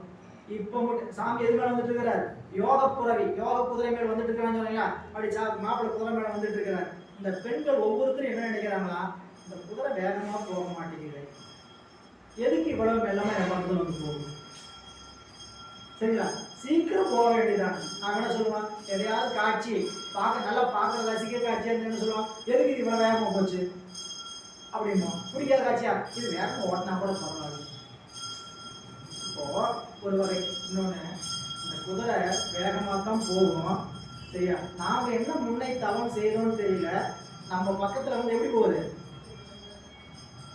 அப்படி மெதுவா போகுதுயா. இதுல தவத்தையும் நினைச்சு பாக்குறாங்க. சரிங்களா, இப்போ யார் நினைச்சாங்க, ஒரு பெண்ணா, ஒவ்வொரு பெண்ணுக்குள்ள அந்த நோக்கம் என்னதுங்க, நமக்கு முன்னை தவம் இதோ அம்பியாரூர் பெருமான் நம் அருகில் வந்து நமக்கு அருள் காட்சி கொடுத்து அப்படின்னு. ஆனா எப்பயும் போலதான் குதிரை போகுது, குதிரையினுடைய ஓட்டம் எப்படி இருக்கு, எப்பயும் போல இருக்குது. இந்த பெண்களுடைய உள்ள எப்படி இருக்கு கேட்டீங்கன்னா, அப்படி பார்த்தாங்க, இந்த குதிரை எப்படி மெதுவா வந்து நம்ம கிட்ட நின்று போகுது அப்படின்னு பார்த்தா, முன்னை தவம் அப்படி சொல்லி பூந்தயங்கு இவனே காணும் புண்ணிய பார்க்கக்கூடிய புண்ணிய வடிவம், புண்ணிய மூர்த்தினா இதோ அழகிய பூண்களை அணிந்திருக்கக்கூடிய எங்களுடைய நம்பியாரோர் தான் காண்பதற்கரிய புண்ணிய மூர்த்தி என்று சில பேர் சொல்லிக் கொள்கிறார்கள். இந்திய மடவார் கூட்டம் இன்னன இசைப்பு. கவனிச்சு பாருங்க, ஒரு 7 செய்தி சொல்லியிருக்கிறார். இன்னும் பலரும் அந்த கூட்டத்தில் எப்படி பேசிட்டு இருக்கிறாங்க, நிறைய பேசிட்டு இருக்காங்க, இப்படி சென்று கொண்டு இருக்கிறாங்க. வருமண கோலத்து எங்கள வள்ளலார் தெள்ளும் வாச திருமண பந்த முன்பு சென்று வெண் தங்கம் எங்கும் பெருமழை குளத்தின் ஆர்ப்ப பரிவிசை எழுந்து பேணும் ஒரு மனத்தின் திறத்தின் அங்கு நிகழ்ந்தது மொழிவேன் புரிந்தேன். நம் நம்பியாரூரர் திருமண பந்தலில் வந்து குதிரையில் இறங்குகிறார். குதிரையில் இறங்கினார். இதோ திருமண பந்தல்ல நடக்க போற செய்தியை நான் சொல்ல போறேன். இந்த செய்தியை சொல்வதனால் நான் என் வாழ்வில் உயர்ந்தேன். யாருடைய வாக்கு, தெய்வ சேக்கிழார் பெருமானுடைய வாக்கு. அங்கங்க தெய்வ சேக்கிழார் பெருமான் தன்னுடைய சிந்தனையை சொல்லிடுவார். என்ன சொல்றாரு அப்படின்னு பாத்தீங்கன்னா, இந்த திருமணம் இப்படி நிற்க போகிறதுன்னு சொல்றாரு. நிற்க போகுதுங்கிற செய்தியை சொல்வதனால நான் என்ன ஆயிட்டேங்கிறாரு, உயிர்ந்தேன். இது ஏன் அப்படி சொல்லணும் அப்படின்னு கேட்டீங்கன்னா, ஏங்க ஒரு அபசகுணமா நடந்த ஒரு விஷயத்தை சொல்வதனால ஒருத்தருக்கு உயிர் கிடைச்சிருமா அப்படின்னு கேட்டா, இங்க நிகழ்ச்சி நடக்கவில்லை என்பது முக்கியம் அல்ல, நம்பி ஆரூரரை இறைவன் வந்து தடுத்தாட்கொண்டதனால் தான் நமக்கு திருத்தொண்ட தொகை கிடைத்தது. நம்பியாரூர் என்ற சைவ சமயாச்சாரியார் என்று சொல்லக்கூடிய ஒருவர் கிடைத்தார். அருவாண்மை நாயன்மார்கள் கிடைத்தார்கள். அது கிடைச்சதனால் இந்த உலகம் உயிர்ந்ததனால் நானும் இன்னைக்கு அதனாலதான் உயிர்த்து முன்னாடி என்ன சொல்லிட்டு இருக்கிறேன், திருத்தொண்ட புராணம் சொல்லிக்கொண்டு. அவர் 12ஆம் நூற்றாண்டுல சொன்னபோது என்ன நினைச்சிருப்பார், இன்னைக்கு 12ஆம் நூற்றாண்டுல திருத்தொண்ட புராணத்தை நான் சொல்றேன்னா யார் காரணம், நம்பியார். இந்த நம்பியாருக்கு அந்த திருமணம் நிற்கலைன்னு வச்சிருக்கீங்க, என்ன நடந்திருக்காரு, திருத்தொண்ட தொகை வந்திருக்காரு. இந்த திருமணம் நின்றதனால் திருத்தொண்ட தொகை வந்து பாடினார். அதனால் 63 நாயன்மார் நமக்கு கிடைச்சாங்க. அவங்கள பத்தி புராணம் சொல்வதற்கு எனக்கு வாய்ப்பா இருந்தது. அதனால் நான் புரிஞ்சுட்டீங்களா? அப்ப பாருங்க, வருமண கோலத்து எங்கள் வள்ளலார், இந்த மணக்கோலத்தோடு வருகின்ற எம்பிரான் நம்பியாரூராகிய வள்ளலார் தெள்ளும் வாச திருப்பணம் பந்தர் முன்பு சென்று, நல்லா அப்படியே கம கம கமன்னு வாசனை வீசக்கூடிய திருமண பந்தல், அந்த பந்தலின் முன்னால் சென்று வெண் சங்கம் எங்கும் பெருமலை குளத்தின் ஆர்ப்ப. மாப்பிள்ளை இறங்குறார். மாப்பிள்ளை இறங்கும் போது என்ன ஊதுகிறது, வெண் சங்கம் ஊதுகிறது. என்ன ஐயா முளை பொறி தூணாங்க, நீங்க இப்ப சங்கு ஊதுறாங்கிறீங்க, நல்ல நிகழ்ச்சி. நாம எதுக்குள்ள அதை பயன்படுத்துறோம், சங்கு ஊதிட்டாங்க சரிங்களா. திருக்கோயிலில் முதல்ல சாமிக்கு ஊத வேண்டியது புரியுங்களா? அதனாலதான் சொன்னாருங்க நம்மளுடைய எம்பிரான் திருநாவுக்கரசு பெருமான் திருநாமம் அஞ்செழுத்தும் செப்பாராகி அப்படின்னு சொல்லும்போது திருக்கோயில் இல்லாத திருவில் ஊரும். எந்த ஊர்ல குடியிருக்க கூடாது? கோயில் இல்லாத ஊர்ல. திருக்கோயில் இல்லாத திருவில் ஊரும், திருவெண்ணீர் அணியாத திருவில் ஊரும். திருவெண்ணீர் பூஸ் நெத்திய எதுக்கு இப்படி படைச்சான் இறைவன்? நம்மளுக்கு ரோபோட் மாதிரி ஸ்கொயரா ட்ரையாங்கிளா ரெக்டாங்கிளா படைச்சிருந்தா எப்படி கொஞ்சம் கற்பனை பண்ணிப்பாங்க. அப்படி திருநீர் வைக்க முடியுமா? இங்க வச்சோம்னா இங்க எடுத்துக்கிட்டு போவோம். அழகா திருநீர் வைக்கிற மாதிரி ஒரு கோலத்தை குடிச்சா புரியுங்களா? திருநீர் வைக்கிறதுக்கு நெற்றியில இடம் வைக்கிறது இங்க தேடி பெண்களும் குழந்தைகளும் ஆடவர்களும் நெற்றியில குறி வச்சோம்னா அது ஒரு அநாகரிகம் நினைச்சுக்கிற அளவுக்கு மாறிடுச்சு உலகம். அநாகரிக செயல் கண்ணுக்கு தெரியாம அந்த கையில ஒரு சின்ன பொட்டு தேடி பார்த்து அப்படியே முன்னோக்கி வச்சு பார்க்கணும் என்ன வச்சிருக்கிறாங்களா இல்லையா? சரிங்களா? மங்களமாம் குணத்தை உடையவர்கள் நெற்றியில மங்கள சின்னம் அணிய வேணுமா வேண்டாமா? பார்த்தா முகம் எப்படி தெரியணும்? மங்களமா தெரியும். பார்க்கறதுக்கு எது மங்களம்? திருநீரு, சந்தனம், குங்குமம். மங்களங்களுக்கெல்லாம் உயர்ந்த மங்களம். அதனால சிவம் தன் மேனி முழுக்க திருமேனி அணிஞ்சுக்காம காட்சி கொடுக்கிறார். அதெல்லாம் நம்ம இதான் சொல்லல, இதெல்லாம் அறிவு குறைபாடினால் வளர்கின்ற நாகரிக வளர்ச்சி. இதெல்லாம் நாகரிக வளர்ச்சின்னு நினைச்சு கூடாது. நாகரிக வளர்ச்சி என்ன? தொழில்நுட்பம் வளரலாம், அதுவா நாகரிக வளர்ச்சி வச்சுக்கலாமே தவிர நம்மளுடைய அறிவுல குறைபாடுடைய நாகரிக வளர்ச்சி ஆகவே. எனவே நம்பியார் ஒரு பெருமானுடைய திருமண கோலத்தை அங்கு திருமண பந்தலில் இறங்கிய போது வெண்சங்கம் எங்கும் பெருமலை குளத்தின் ஆர்ப்ப, திருக்கோயில் இல்லாத தெருவில் ஊரும், திருவெண்ணீர் அணியாத தெருவில் ஊரும், பருக்கோடி பத்திமையால் பாடாவூரும், பாங்கினோடு பலதலிகள் இல்லாவூரும், விருப்போடு வெண்சங்கு ஊதாவூரும், விதானமும் வெண்கொடியும் இல்லாவூரும், அருப்போடு மலர்வரித்திட்டு உண்ணாவூரும், அவையெல்லாம் ஊரல்ல அடவிகாடு. அதையெல்லாம் ஊரும் தயவு செஞ்சு சொல்லாதீங்க. அதுக்கு பேர் என்னது? சுடுகாடு. அப்ப வெண்சங்கு ஊதுவது திருக்கோயில்ல யோசிச்சு பாருங்க. திருக்கோயில்ல பூசைக்கு சங்கு ஊதுறீங்க. திருக்கோயில்ல பூசை நல்ல நிகழ்ச்சியா கெட்ட நிகழ்ச்சியா? சரி, நம்ம வீட்டுல ஒரு திருமணத்துக்கு சங்கு ஊதுவோமா? திருக்கோயில்ல பூஜை நடக்கும் போது கைலாய வாத்தியம் சங்கு எல்லாத்தையும் ஊதுறோம். அந்த சங்கு எடுத்துட்டு போய் நம்ம திருமண நிகழ்ச்சி ஏன்னு கேட்டீங்கன்னா எல்லாத்துக்கும் அது திருமணத்துல போய் யாருங்க சங்கு, வீட்டு நிகழ்ச்சிக்கு யாருமே. சங்கு என்பது மங்கள சின்னம், மங்கள ஒளி. இதை முதல் புரிஞ்சுக்கணும். சரிங்களா? இருக்கிறதுலே உயர்ந்த ஒளி நாதம். நாதம் தான் இறைவனுடைய உலக தோற்றத்தினுடைய முதல். அதனாலதான் வீடு புகுதல் திருமணத்துல முதல்ல மணமக்கள் செய்யக்கூடிய அன்பளிப்பு கொடை எதுவாக இருக்குன்னு கேட்டீங்கன்னா நாதஸ்வரத்துக்கு தான் முதல் கொடை. திருமணத்துல போய் நீங்க திருமண மாங்கல்யம் ஏற்ற பிறகு சூரிய நமஸ்காரம் பண்றதுக்கு வெளியே கதிரவன் வழிபாட்டுக்கு கூட்டிட்டு வரும்போது கவனிச்சு பார்த்தீங்கன்னா தெரியும், அந்த மணமக்கள் நிக்க வச்சு வாத்தியக்காரங்க ஒரு 5 நிமிஷம் அவங்களுடைய வாத்தியத்தை வாசிப்பாங்க. வாசிச்சோன்னா பெண்ணு மாப்பிள்ளை தன்னுடைய கையில் என்ன பண்ணலாம்? முதல் கொடை எடுத்து கொடுக்க வேண்டும். இந்த முதல் கொடை எதற்காக? அந்த நாதத்தை வெளிப்படுத்தக்கூடிய சிவம்தான் இந்த உலகம் என்பதை வரையறுத்துவதற்காக கொண்டு வரப்பட்ட வழக்கு. அதுல முதல் கொடுக்கறது இல்லை, அது எதுக்கு நடக்குதுன்னு தெரியல. ஏதோ திருமண சடங்கு ஏதோ பண்றாங்க. ஒவ்வொரு சடங்குகளும் ஒரு காரணத்துக்காக செய்யப்பட்டதை தவிர சும்மா சடங்குகளாக நகர்ந்து செல்வதற்காக அல்ல. புரியல? நீங்க யாரு போய் கேட்டுருக்கிறீங்க? ஏங்க இது ஏங்க கையில துணியை கட்டிட்டு சுத்தி வர்றாங்க, ஏங்க மாலையை மாத்துறாங்க, இதெல்லாம் எதுக்குன்னு யாராவது கேட்டுருக்கோமா என்ன? புரியல? போக வேண்டியது வழக்கம் போல. சரிங்களா? மொய் எழுதியாச்சா? எழுதியாச்சு. சாப்பிட்டாச்சு. திரும்பி போட்டால புகைப்படத்துல போஸ் கொடுத்தாச்சா? திரும்பி வா. திருமணத்துல என்ன நடந்தா அவங்க வாழ்க்கை. அப்படி நம்மளே திருமணத்தை பண்ணி பார்க்கும்போது எல்லாம் நடந்து என்னன்னு தெரியுமா? ஒவ்வொரு சடங்குகளும் எல்லா சடங்குகளும் நமக்கு பிறந்த குழந்தை முதல் இறந்து செல்கின்ற வரை அத்தனையும் நமக்கு முன்னோர்கள் வகுத்திருப்பது ஒரு காரிய காரணம். இங்க வாங்க. இப்போ பெருமலை குடத்தின் ஆற்ப பரிமிசை எழுந்து குதிரையிலிருந்து இறங்கி பேடும் ஒரு மனத்திறத்தின் அங்கு நிகழ்ந்தது மொழிவே உயிர்ந்தே. கவனிச்சு பார்த்தீங்கன்னா இந்த ஒரு மனத்திறத்தை சொல்வது, ஏன்னா திருமணத்துல முச்சங்கு ஊதுகின்ற வழக்கம் உண்டு. எத்தனை பேருக்கு எத்தனை குளத்துல இருக்குன்னு தெரியல. அப்படி ஒரு மனத்திறம், இந்த நம்பியாறு பெருமானுடைய திறமண திறத்தை சொல்ல போறேன். அதனால் நான் உறுதி பெறுகிறேன். இப்போ இந்த பா என்று சொல்லக்கூடிய செய்யுடைய அமைப்பு மாறுது. கவனிச்சு பார்த்தீங்கன்னா இது வரைக்கும் ஒரு அறு சீர்விருத்தம், இதுக்கு மேல் 4 சீர்விருத்தம். அப்போ தெய்வ சேக்கிழார் பெருமாள் என்ன பண்றாங்க, காட்சியினுடைய அமைப்பு கோலத்தை மாற்றுகிறார், வேற ஒரு செய்தியை உள்ள கொண்டு வரார். சரிங்களா? அப்படி சொல்லக்கூடியதுல ஆளும் மறை சூழ் கையிலையின் கண் அருள் செய்த சாலும் மொழியால் வழிகெடுத்து அடிமை கொள்வார், மேல் உற எழுந்து மிகு கீழ் உற அகழ்ந்து மாலும் அயனுக்கும் அறியார் ஒருவர் வந்தார். திருக்கைலாயத்துல செய்து கொண்ட சத்தியத்தின்படி, வாக்குறுதியின்படி அதை நிறைவேற்றுவதற்காக கீழே அகழ்ந்தும் மேல் தேடியும் அயனாலும் மாலும் நாளும் காண முடியாத ஒரு திருவடியை உடைய ஒருவர் இதோ நம்பியாருடைய திருமண பந்தல் முன் வந்து நிற்கிறார், வருகிறார்.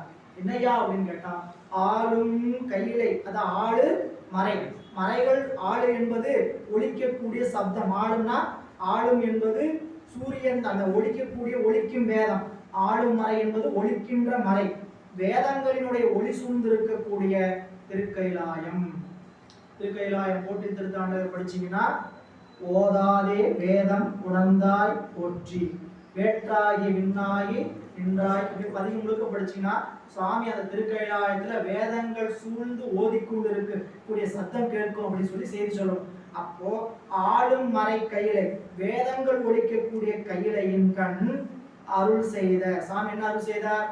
அப்படியே பின்னாடி வண்டியை ஓட்டு, கொஞ்சம் பின்னாடி கொஞ்சம் அப்படியே கால பின்போக்கு போங்க. திருக்கைலாயத்தில் 2 பெண்களை கமலினியும் அணிந்ததையாரையும் மலர் படிக்க சென்ற போது நம்பியாருடர் பார்த்தாரு, மறுபடியும் பார்க்கல. ஒரு வினாடி கூட நிகழல அந்த நிகழ்ச்சி. சரிங்களா? சாமிகிட்ட வந்தார், சுந்தரா அங்க என்ன நடந்தது? சாமி சுந்தரா என்ன சாமி, அந்த பெண்களை கண்ணுறாயா? சாமி ஒன்றும் நடக்கலைங்களே. அப்படியா? இது அதற்குரிய இடம் இல்லை, நீங்க போலாம் பூமிக்கு. சரி, உத்தரவு போட்டாச்சு. சொன்ன உடனே அந்த காதல் அந்த பெண்களை மணந்து காதல் இன்பம் அணைந்து அணைவாய் உத்தரவு போட. சாமியோட உத்தரவு மீற முடியுமா? சாமிகிட்ட ஒரு விண்ணப்பம் வச்சார். சாமி கைகள் அஞ்சலி கூப்பி கலங்கினான். சாமி கைகளை தூக்கி சாமியிட கலை நிற்கிறார். செய்ய செய்யவடி நீங்கும் சிறுமையே, உங்கள் திருவடியை நீங்கி போறேன், அதனால எனக்கு சிறுமை தான் வரும். சரிங்களா? என்னை உரிய நேரத்தில் என்ன பண்ணுங்க, ஐயனே தடுத்து ஆண்டருள் கைகள் அஞ்சலி கூப்பி கலங்கினான். செய்ய சேவடி நீங்கும் சிறுமையே, மையல் மானுடமாய் மயங்கும் வழி ஐயனே தடுத்து ஆண்டருள் செய் என. இது என்னங்க, இவருடைய விண்ணப்பம், அப்ளிகேஷன். அதுக்கு சாமி என்ன பண்றாருங்க, கிராண்ட கேட்டு போறார். அங்கனாளர் அதற்கு அருள் செய்தபின், அங்கனாளர் அதற்கு அருள் செய்தபின், இதோ அந்த அருள் செய்ததான் சொல்றார். ஆளும் மறை சூழ் கையிலையின் கண் அருள் செய்த. என்ன சொன்னார்? சரி, நான் வர நேரம் சரியான இடத்துக்கு வருவேன். என்ன பண்றேன்? சரியான இடத்துக்கு வருவேன். நம்ம உலக வழக்கம் சொல்லலாம், நான் வர வேண்டிய நேரத்துக்கு கரெக்டா வருவேன். கந்த புராணத்துல சாமி இமயவரம்பனுடைய மலையரசியாக பார்வதி அம்மை திருமணம் செய்வதற்கு திருமணம் 9 மணினா 8:59 வரைக்கும் திருக்கைலாயத்திலிருந்து புறப்படலையா சாமி. பெண் வீட்டாலாம் ரொம்ப துடிக்கிறாங்களாம். அப்பா அவங்க இமயவரம்பனுடைய மனைவி சேனை என்று சொல்லக்கூடிய அவங்க மனைவியார் அப்பயே சொன்ன, இந்த மாப்பிள்ளை கொஞ்சம் இடக்கு பிடிச்சவர், சொன்னா கேட்க மாட்டேங்கிறேன், இவரை போய் இப்போ மாப்பிள்ளைய பேசணும்னு சொல்லிட்டு இருக்கிறீங்க. ஏற்கனவே தச்சனுடைய அவங்க முன்னாடி தாட்சாயணியுடைய தந்தையாருடைய தலையை வெட்டி ஆட்டு தலையை பொறுத்தனால இந்த ஆளு, நீங்க அந்த ஆளுக்கு போய் மறுபடியும் திருமணம் செய்து வைக்கிறீங்கன்னா சொல்றீங்களே, இதெல்லாம் உங்களுக்கு நியாயமா? பாருங்க, மணி 8:59 ஆச்சு, மாப்பிள்ளையை காணுன்னு நம்ம பார்க்கணும். சொன்ன நேரத்துக்கு சரியா வருவாருமா. புரியுங்களா? இதோ 8:59 அங்க திருக்கைலாயத்திலிருந்து வேனிஷ் மறைஞ்சிட்டார். எங்க? இதோ 8:59 இதோ இமயவரம்பனுடைய மணமேடையில அப்படி உட்காந்துருக்கிற பெண்ணு பக்கத்துல உட்காந்து என்ன, அவர் அப்படி சங்கல்பத்துல வரக்கூடிய அவர் சொல்ற, அதான் சொல்றார். அந்த சூழ் அருள் செய்த அந்த பெருமான் சாலும் மொழியால், சாலும் மொழியால் என்று சொல்லக்கூடிய என்று சொல்லக்கூடிய அருள் நிறைந்த திருமொழியால் சாமி என்ன செய்தார்? சாலும் மொழியால் தடுத்து வழியடிமை கொள்வான், தடுத்து தனக்கு வழியடியாராக கொள்ளும் பொருட்டு. எப்படிங்க மேல சொன்னாங்களா, வழியடியாராக கொள்ளும் பொருட்டு மேல்முறை எழுந்தும், அங்க அப்படி சேர்த்தணும், மேல்முறை எழுந்துன்னு இருக்குது, மேல்முறை எழுந்தும் கீழ்முறை அகழ்ந்தும் மாளும் அயனுக்கு அறியா ஒருவர் வந்தார். இப்படி வந்தவர் யாருங்க? சிவபெருமான். திருமண பந்தல்களுக்கு முன்னாடி வந்து நிற்கிறார் இறைவன். அவருடைய வடிவம் எப்படி இருக்கிறது? இப்போ அவருடைய உருவ வடிவத்தை சொல்றார். இறைவனை வடிவம் சொல்லும் பொழுது சிரசாதி பாதம் அல்லது பாதாதி கேசம் வர்ணிக்கிற வழக்கம் உண்டு. சரிங்களா? நீங்க இதில் கோயிலில் அஷ்டோத்திரம் சொல்லும் பொழுது பெருமானுக்கு மந்திரம் சொல்லும் போது எப்படி சொல்லுவாங்க அப்படின்னா, ஓம் சிரசாய நமக அப்படின்னு ஒவ்வொன்றும் அவருடைய திருமொழியிலிருந்து ஆரம்பிச்சு திருவடியில கொண்டு போய் பாதத்துல போய் முடிப்பாங்க, இல்லாட்டி பாதத்துல ஆரம்பிச்சு திருவடியில போய் முடிப்பாங்க. அப்படி இங்க சிரசாதி பாதம் சொல்ல தொடங்குகிறார். கண்ணிடை கரந்த கதிரின் படம் எனச்சூழ் புண்ணிய முதல் புனித நீர் பொழிவு எய்த தன்மதி முதிர்ந்து சாய்வது என மீதே விண்ணரை முடித்தது விழுந்திடை சலங்க. இதோ அவருடைய முகத்துல நெற்றிய காமிச்சார். நெற்றி அப்படியே திருநீர் பூசு வெள்ளவெளியேன்னு இருக்குது. இது என்னங்க அப்படின்னு கேட்டா அதுக்கு ஒரு ஓமை சொல்றார். கண்ணிடை கறந்த கதிர் வெண்படம் என. கண்ணுல வெண்படம் சுண்டுன்னு வச்சுக்கங்க.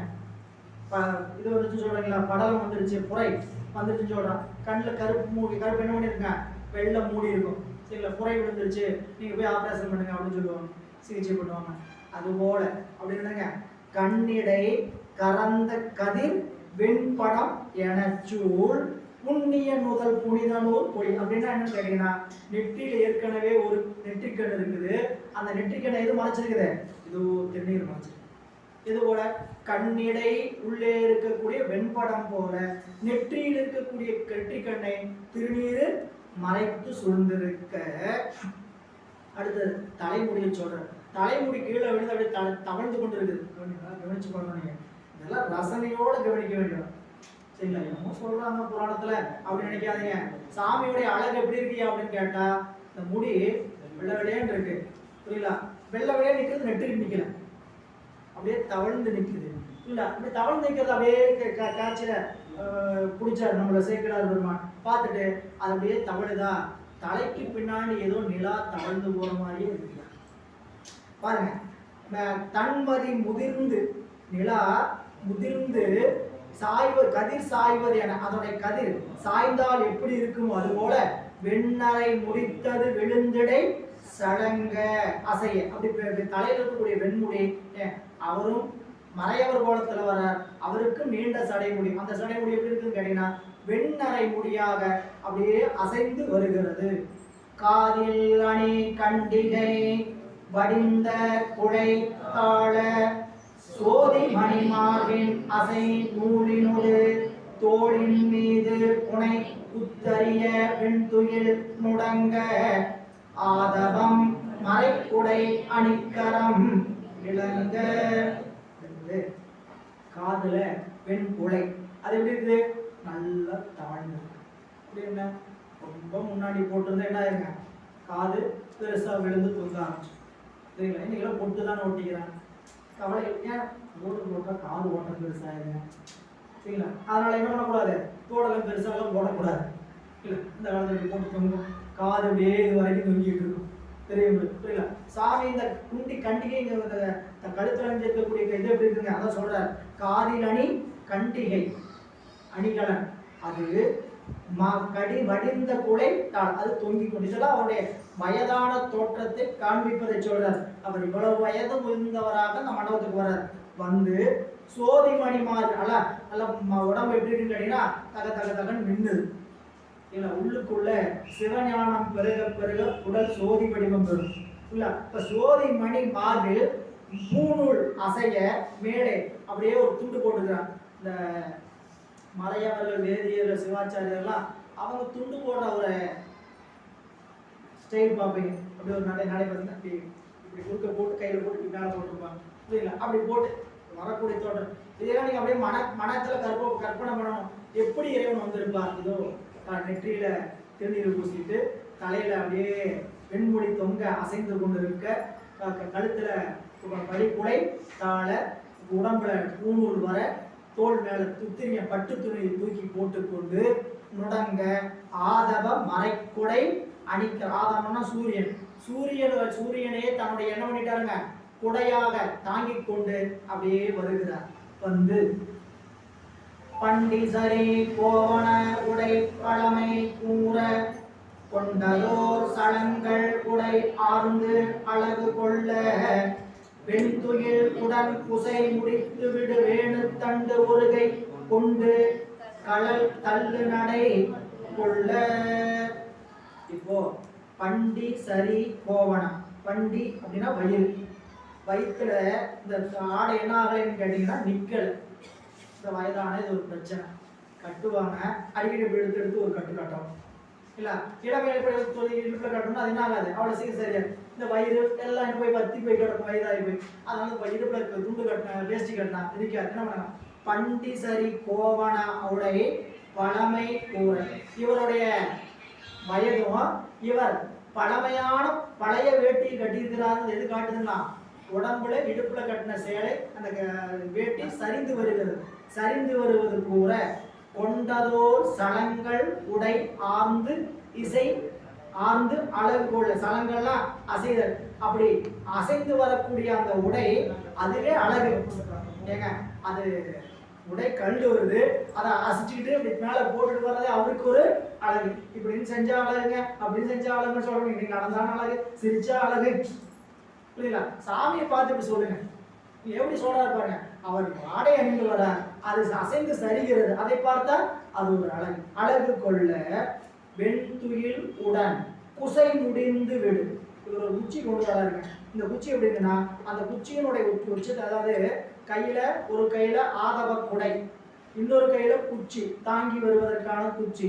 இந்த குச்சியினுடைய முடியில கோல், அந்த கோல்ல வெண்துயில் பட்டாடையை கட்டி, வெண்துயில் குசை தர்ப்பை, குசை என்பது தர்ப்பை, தர்ப்பையையும் வெண்பட்டு என்று சொல்லக்கூடிய பட்டையும் அந்த குச்சியினுடைய கோல்ல உச்சியில கட்டிக்கிட்டு கொண்டு களல் தள்ளு நடை கொள்ள. சும்மா அப்படியே நீங்க கவனிக்காம போனீங்கன்னா தாண்டிட்டு போயிடலாம். அந்த வார்த்தையை கொஞ்சம் கவனிச்சிங்கன்னா, தண்டு ஒரு கை கொண்டு, வேணு தண்டுனா மூங்கில், மூங்கில் தண்டு ஒரு கை கொண்டு, ஒரு கை தாங்கின்னு சொல்லல.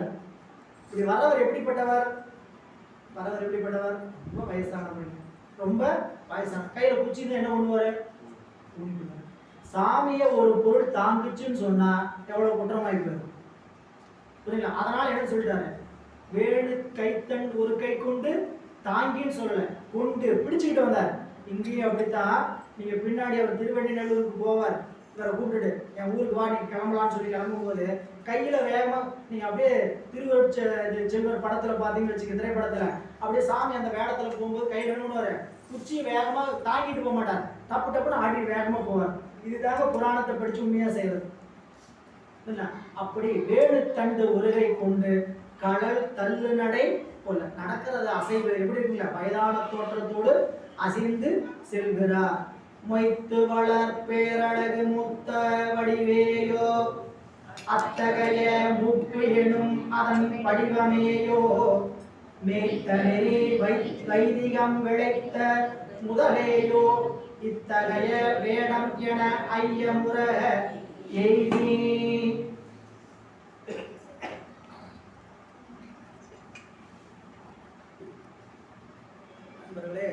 இப்போ சாமியோட வடிவத்தை பார்த்து சேக்கிழார் பெருமான் சொல்றார், இல்ல அங்க இருக்கிறவங்கள பாக்குறாங்க, பார்த்து என்ன நினைக்கிறாங்க, ஏங்க அழகு மூத்துதுன்னா, அழகு மூத்துதுன்னா எப்படின்னு தெரியுமா உங்களுக்கு?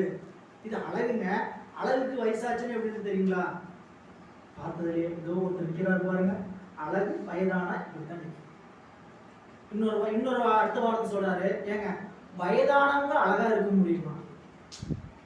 வயதானவங்க அழகா இருக்க முடியுமா? இருக்க முடியுமா? இருக்க முடியும். ஏன் எல்லாம் கலந்து போயிடும், புரியுங்களா? நரை திரை முப்பு எல்லாம் ஒவ்வொன்றா ஒவ்வொரு வக்கீல் நோட்டீஸா வரும். 40 நரைங்கிற வக்கீல் நோட்டீஸ் வரும். முன்ன என்ன பண்ணுவோம், அதுக்கு ஒரு வாய்தா வாங்கி டை அடிக்க வேண்டியது. அப்புறம் திரை வரும், கண்ணாடி போட்டு அதுக்கு ஒரு வாய்தா வாங்க வேண்டியது, வக்கீல் நோட்டீஸு வாங்க வேண்டியது. ஒவ்வொன்றுக்கும் ஒரு வாய்தா வாங்கி போக வேண்டியது. இப்போ இந்த நரைதிரை மூப்பெல்லாம் நமக்கு ஒரு நம்மளுடைய வாரியார் சுவாமிகள் தான் திருநீலகண்ட நாயனாருடைய புராணத்தை சொல்லும் பொழுது அவர் 80 வயதுல எப்படி இருந்தாருங்களா, அப்படியே ஆள் எப்படி பார்த்தா ஏயா அவர் மட்டும் வயசான நல்லா இளமையா அப்படி பார்க்கறதுக்கு இளமை தோற்றத்தோட அப்படியே அழகு பொங்கி இருக்கிறாரு கேட்டா, அவர் புலன்களை எல்லாம் அடக்கி நெறியோடு வாழ்ந்தார். அதனால நம்ம ஆளுங்க 70லயும் ஆசைப்பட மாட்டேங்கிறவங்களுக்கு சரிங்களா, முறுக்கு திங்க முடியல பல்லு போயிடுச்சுன்னு தெரியுது, கொட்டியாவது விடுறா மாப்பிள, வெத்தலைவாக்கு போட முடியல கொட்டியாவது விடுறா பேத்தி, அப்படி என்ன பண்ணுது ஆசை விட்டானாவே. இது வாரியார் சுவாமியோட வார்த்தை, அப்படியே சொல்றதுனால உங்களுக்கு சொல்றேன். அவர் அப்படி பேசுவார் புரியுதுங்களா. ஏன் நமக்கு இந்த உடம்பு மேல இருக்கக்கூடிய அபிப்பிராயம் எத்தனை வயதானாலும் குறையிறது புரியுங்களா. இளமையில இருந்து சரி, வயதாகுதா என்ன பண்ணு உன்னை விட, ஏன் விட்டது என்ன புதுசா பார்த்து ரசிக்குமா சரிங்களா, காபி சாப்பிட்றது இல்லைங்க விட்டுருங்க. விட்டு என்னாச்சு, ஏற்கனவே 1000 காப்பி குடிச்சாச்சு பிறந்ததுல இருந்து, விட்டதோட பெரிய விஷயம் இல்லையே. விட்டுருந்தா எதை போய் விட்டுட்டு வரான்னா, பிடிக்காததுனால நான் காசியில போய் விட்டு பாகக்காய் சாப்பிட்றது இல்லைங்க. எதையா விட்ட பாகக்காய் சாப்பிடும், ஏன் அதுதான் வேண்டிய காசு, அது சாப்பிட்றது இல்லை. விடுறதுனா எதையா பிடிச்சதை விடுறதுக்கு பேர் தாங்க விடுறது. பிடிச்சதை விடுறதுக்கு பேர் தான் துறவுன்னா என்னன்னு கேட்டா பிடிச்சதை விடணும் புரியுங்களா. அப்படி நல்ல இனிப்பு சாப்பிடுறது எனக்கு ரொம்ப பிடிக்கும்னா இனிப்பு சாப்பிடாம இருக்கிறதுக்கு பேர் தான் துறவு. இப்படி ஒவ்வொரு விஷயத்தையும் நம்ம துறவுன்னா, நீங்க இளமையிலே துறவு ஆகணும்னு யாரும் உங்களை இது பண்ணல. ஒரு குறிப்பிட்ட வயதுக்கு தாண்ட தாண்ட தாண்ட எந்தெந்த உலக விருப்பமெல்லாம் நமக்கு இருந்ததோ அவற்றையெல்லாம் கடந்து செல்வதற்காகத்தான் இந்த பிறப்பு. அதுல எந்த மாற்றமும் கிடையாது. இந்த பிறப்பினுடைய நோக்கம் என்னன்னு கேட்டீங்கன்னா, எதையெல்லாம் பிடிச்சு வந்தோமோ அதையெல்லாம் விட வேண்டியது புரியுங்களா. அப்போ இந்த சாமி வந்தார், எப்படியா இருந்தாருங்க, இத்தகைய வேடம் மொய்த்து வளர் பேரழகு மூத்த வடிவேயோ. பேரழகு மூத்தால் எப்படி இருக்குமோ அப்படிப்பட்ட வடிவமோ. அடுத்து சொன்னார், அத்தகைய மூப்பு எனும் அதன் வடிவமேயோ. சரிங்களா, இந்த மூப்பு அடைஞ்சா அழகா இருப்பாங்கன்னு சொல்லுவாங்களே, நான் பார்க்க முடியும், அதோட ஜெராக்ஸ் தான் வந்திருக்கு போல. வடிவமேயோ மேய்த்த நெறி வைதிகம் விளைத்த முதலே. இந்த வைதிக நெறி முத போட்ட விதை ஒன்று இருக்கும்ல, நீங்க புரிஞ்சுக்கிற மாதிரி சொல்ல வச்சுக்கேன். இவர் சிவாச்சாரியர் இந்த கோயில் இருக்கிறார் அப்படின்னா, இந்த சிவாச்சாரியோடைய அப்பா, அந்த அப்பாவுடைய அவங்க அப்பா தாத்தன், அவங்க அப்பாவுடைய அப்பா பாட்டன், அவருடைய கூட்டன், இப்படி போயிட்டே இருக்குல்ல பரம்பரை. இப்படி போனவங்களுக்கு முதல் இந்த வைதிக நெறி உருவாவதற்கு யார் காரணம்? அப்படிப்பட்டவங்க வெச்ச முதல்ல விதை. அந்த முதலாளி யாருன்னு கேட்டா இவர்தானா? இந்த வைதிக நெறி வளர்க்கறதுக்கு வந்த முதல் நபர் இவர் என்று நினைக்கிற மாதிரி அவருடைய மூப்பு இருக்குதான் புரியுங்களா. சிந்திச்சு பாருங்க, இந்த உலகம் தோன்றி எத்தனை யுகங்கள் கழிஞ்சு வந்திருக்கக்கூடிய காலத்துல இவரை பார்த்தா எப்படி இருக்குதா?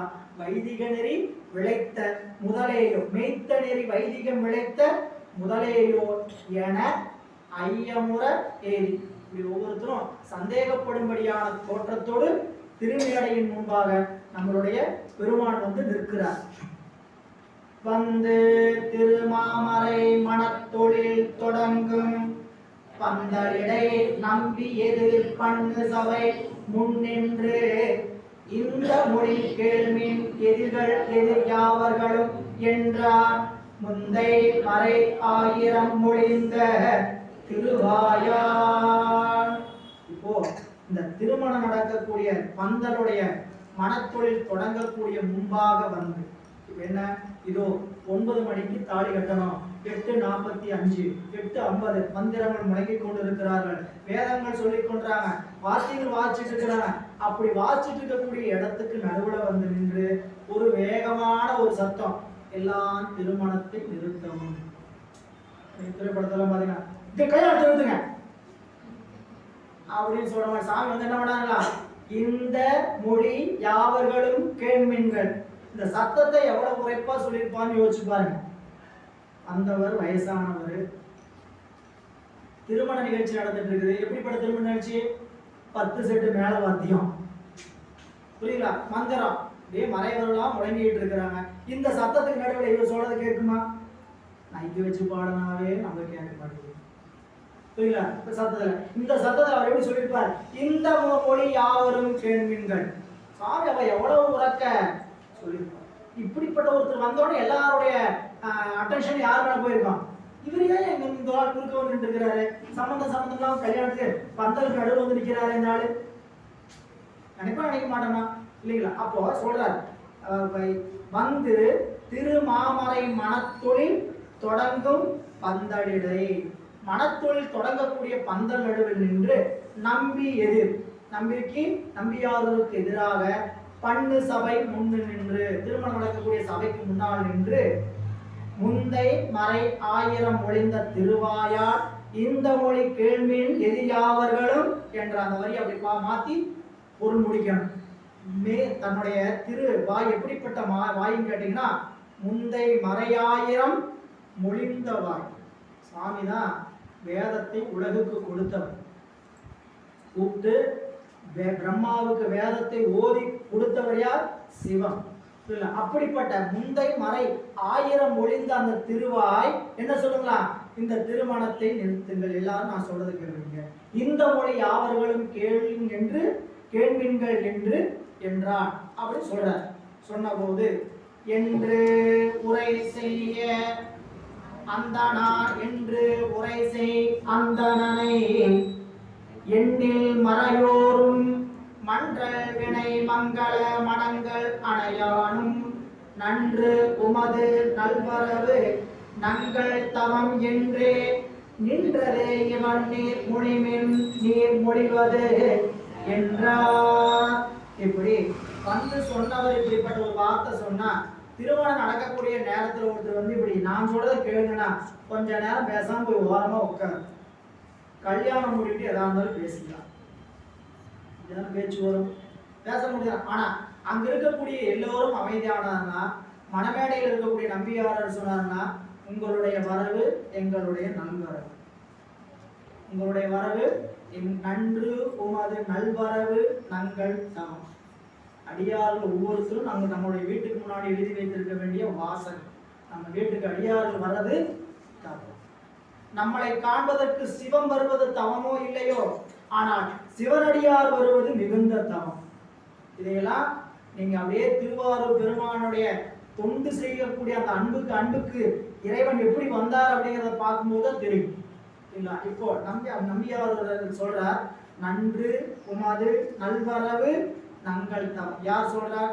நம்பியாரூரரும் திருமண மேடையில் இருக்கக்கூடிய மறையோரும், ஐயா வாங்க வாங்க, உங்களுடைய வரவு எங்களுக்கு நல்ல வரவு, நீங்கள் வந்த காரியத்தை சொல்லுங்க, நின்று நீர் மொழிவது நீங்க என்ன சொல்ல வந்தீங்களோ அதை சொல்லுங்கள் என்று சொன்னவுடன் பிஞகனும் நாவலர் பெருந்தகையை நோக்கி என்னிடையும் நின்னிடையும் நின்ற இசைவார் யான் முன்னுடையதோர் பெருவழக்கினை முடித்தே நின்னுடைய வேள்வியினை நீ முயல்தே என்றார்.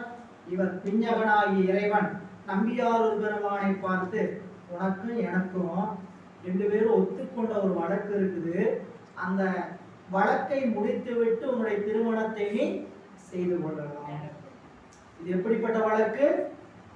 எப்படிப்பட்ட வழக்கு? எதிராளி வந்து அவரா கொடுத்த வழக்கு இல்லை. நல்லா இந்த வழக்கினுடைய தன்மையை புரிஞ்சுக்கணும். ஏன்னா வழக்கு பதியும் போது என்ன பண்ணுவாங்க கேட்டீங்கன்னா, வழக்கு வாதி பதிச்சிருக்க மாட்டாரு, பிரதிவாதி தான் பதிஞ்சிருப்பார். அவரே இவர் மேல எனக்கு நான் இந்த மாதிரி வழக்கு பதிகிறேன்னு சொல்லி பதிஞ்சிட்டு போயிடுவார், வக்கீல் நோட்டீஸ் வீட்டுக்கு வரும். புரியல? நீங்க இந்த நாள் வந்து வேணுமான நீதிமன்றத்துல ஆஜராக வேண்டும் வரும். இது வந்து இசைவில்லாத வழக்கு. இது எப்படிப்பட்ட வழக்குன்னு கேட்டா, நீயும் நானும் ஒத்துக்கொண்ட வழக்கு அப்படின்னு சொல்ற பாருங்க. பிஞகனும் நாவலர் பெருந்தகையை நோக்கி பார்த்து சொல்றார், என்னிடையும் நின்னிடையும், எனக்கும் உனக்கும் இசைவாள் நின்ற இசைவாள், 2 பேருக்கும் ஒத்துக்கொண்ட இசைவின் காரணமாக யான் முன்னுடையதோர் பெரு வழக்கினை முடித்து, உனக்கு மூலமாகியது ஒரு வழக்கு நடத்துல எனக்கு இருக்கு, அதை முடித்து கொண்டு நின்னுடைய வேள்வியினை நீ முயல்தி, அப்படி கல்யாணம் பண்ணிக்கலாமே உனக்கு குறையிலே அப்படின்னு சொன்னாராம். உள்ளுக்குள்ள எப்படி பொங்கு முடிச்சுக்கலாம், எனக்கு உனக்கு ஒரு பிரச்சனை இருக்குப்பா, சொத்து பிரச்சனை, கல்யாணம் பண்ணா அப்புறமே பேசி பண்ணிக்கிறியா அப்படின்னா, திருமண பந்தல் என்ன நடக்கும்? நாடகத்தில் பார்க்கலாம், சீரியல், கல்யாணத்தில் நிறுத்தி கையெழுத்து போட்டால் தான் அடுத்த வேலை கல்யாணம் தாலி கட்டவே விடுவேன் இல்லைங்களா? இப்போ அப்படிப்பட்ட சூழல்ல சொல்றார், நெற்றி விழியான் மொழிய நின்ற நிகரில்லான் உற்றதோர் வழக்கு என்னிடை நீ உடையது குண்டே மற்றது முடித்து அல்லது யான் வதுவை செய்யேன் முற்ற இது சொல்லுக என எல்லை முடிவில். இது கேட்ட நம்பியாதொரு பெருமான், உங்களுக்கு எனக்கு ஒரு வழக்கு இருக்குன்னு நீங்க சொல்றீங்க, அது உண்மையாக இருக்குமானால் அதை முடித்துக் கொண்டுதான் என்னுடைய திருமணத்தை நான் செய்து கொள்வேன். உங்களுடைய வழக்கு என்னன்னு சொல்லுங்கன்னு சொன்ன சாமி சொல்ல வருகிறார். அடுத்த சொல்றார், அதாவது நெற்றி விழியான் மொழிய சிவபெருமான் இந்த சொல்லை சொல்ல நின்ற நிகரில்லான், நின்ற நிகரில்லாதவன். ஏன் இந்த இடத்திலையும் பொறுமை காத்து நிற்கிறார் இல்லையா, அதனால் இவர் எப்படிப்பட்டவர்? ஒப்பற்றவர். எதுங்க உயர்ந்த குணம், எது உயர்ந்தது அப்படின்னு கேட்டா பொறுமை மிக உயர்ந்தது. எதையா உயர்ந்தது? குறையுடைமை. சொன்னா இல்லைங்களா, இருக்கிறதுலயே நம்மளுக்கு உயர்ந்த குணம் சொல்லும்போது குறையுடைமை சொல்லுவார். எல்லாவற்றிலும் உயர்ந்தது பொறுமை. அப்படி பொறுமையாக இருந்ததுனால எப்படிப்படுங்க? நின்ற நிகரில்லா சொல்றார். குற்றதோர் வழக்கு என்னிடை நீ உடையது உண்டேன், எனக்கு உனக்கு வழக்கு இருப்பது உண்மையானால் மற்றது முடித்தல்லது யான் வதுவை முடிக்காம நான் திருமணம் செய்ய மாட்டேன். முற்ற இது சொல்லுக. இது இப்ப என்ன பண்ணிட்டோம்? வழக்கு முடிச்சுக்கலாம். என்னன்னு சொல்லணும்னு இறைவன் சொல்ல முற்படுகிறார். எல்லை முடிவில்லா என்ன சொல்ல வருகிறார், என்ன வார்த்தை சொல்கிறார் என்பதை வழக்கை அடுத்த வகுப்பில் சிந்திக்க. இந்த வகையில் இன்றைய வகுப்பை நிறைவு செய்யும். திருச்சிற்றம்பலம். என்றும் இன்பம் பெருகும் இல்வினால் ஒன்று காதலைத்து உள்ளமும் ஓங்கிட மன்றுளார் அடியாரவர் வான்புகள் நின்றதெங்கும் நிலவே உலகெல்லாம் பான்கீழ் படாத வேக மதிவளம் சுரக்க மன்னன் பொன்முறை அரசு செய்ய உலகிலா உயிர்கள் வாழ்க நான்மறை அறங்கள் ஓங்க நற்றவம் கேள்வி மல்க மேன்மைகொள் செய்வ நீதி விளங்குக உலகமெல்லாம் மேன்மைகொள் செய்வ நீதி விளங்குக உலகமெல்லாம். நாடுடைய சிவனே போற்றி, ஆவாய் கனகத்திரளே போற்றி, ஆரூரவந்தரசே போற்றி, அருள்தரும் விசாலாட்சி அம்மையுடனாய் விஸ்வநாத பெருமான் திருவடிகள் நாடு போற்றால் நம் துணையே அருகாமும்மை நாயன்மார் திருவடிகள் தெய்வச்சேக்கிழார் பெருமான் திருவடிகள்.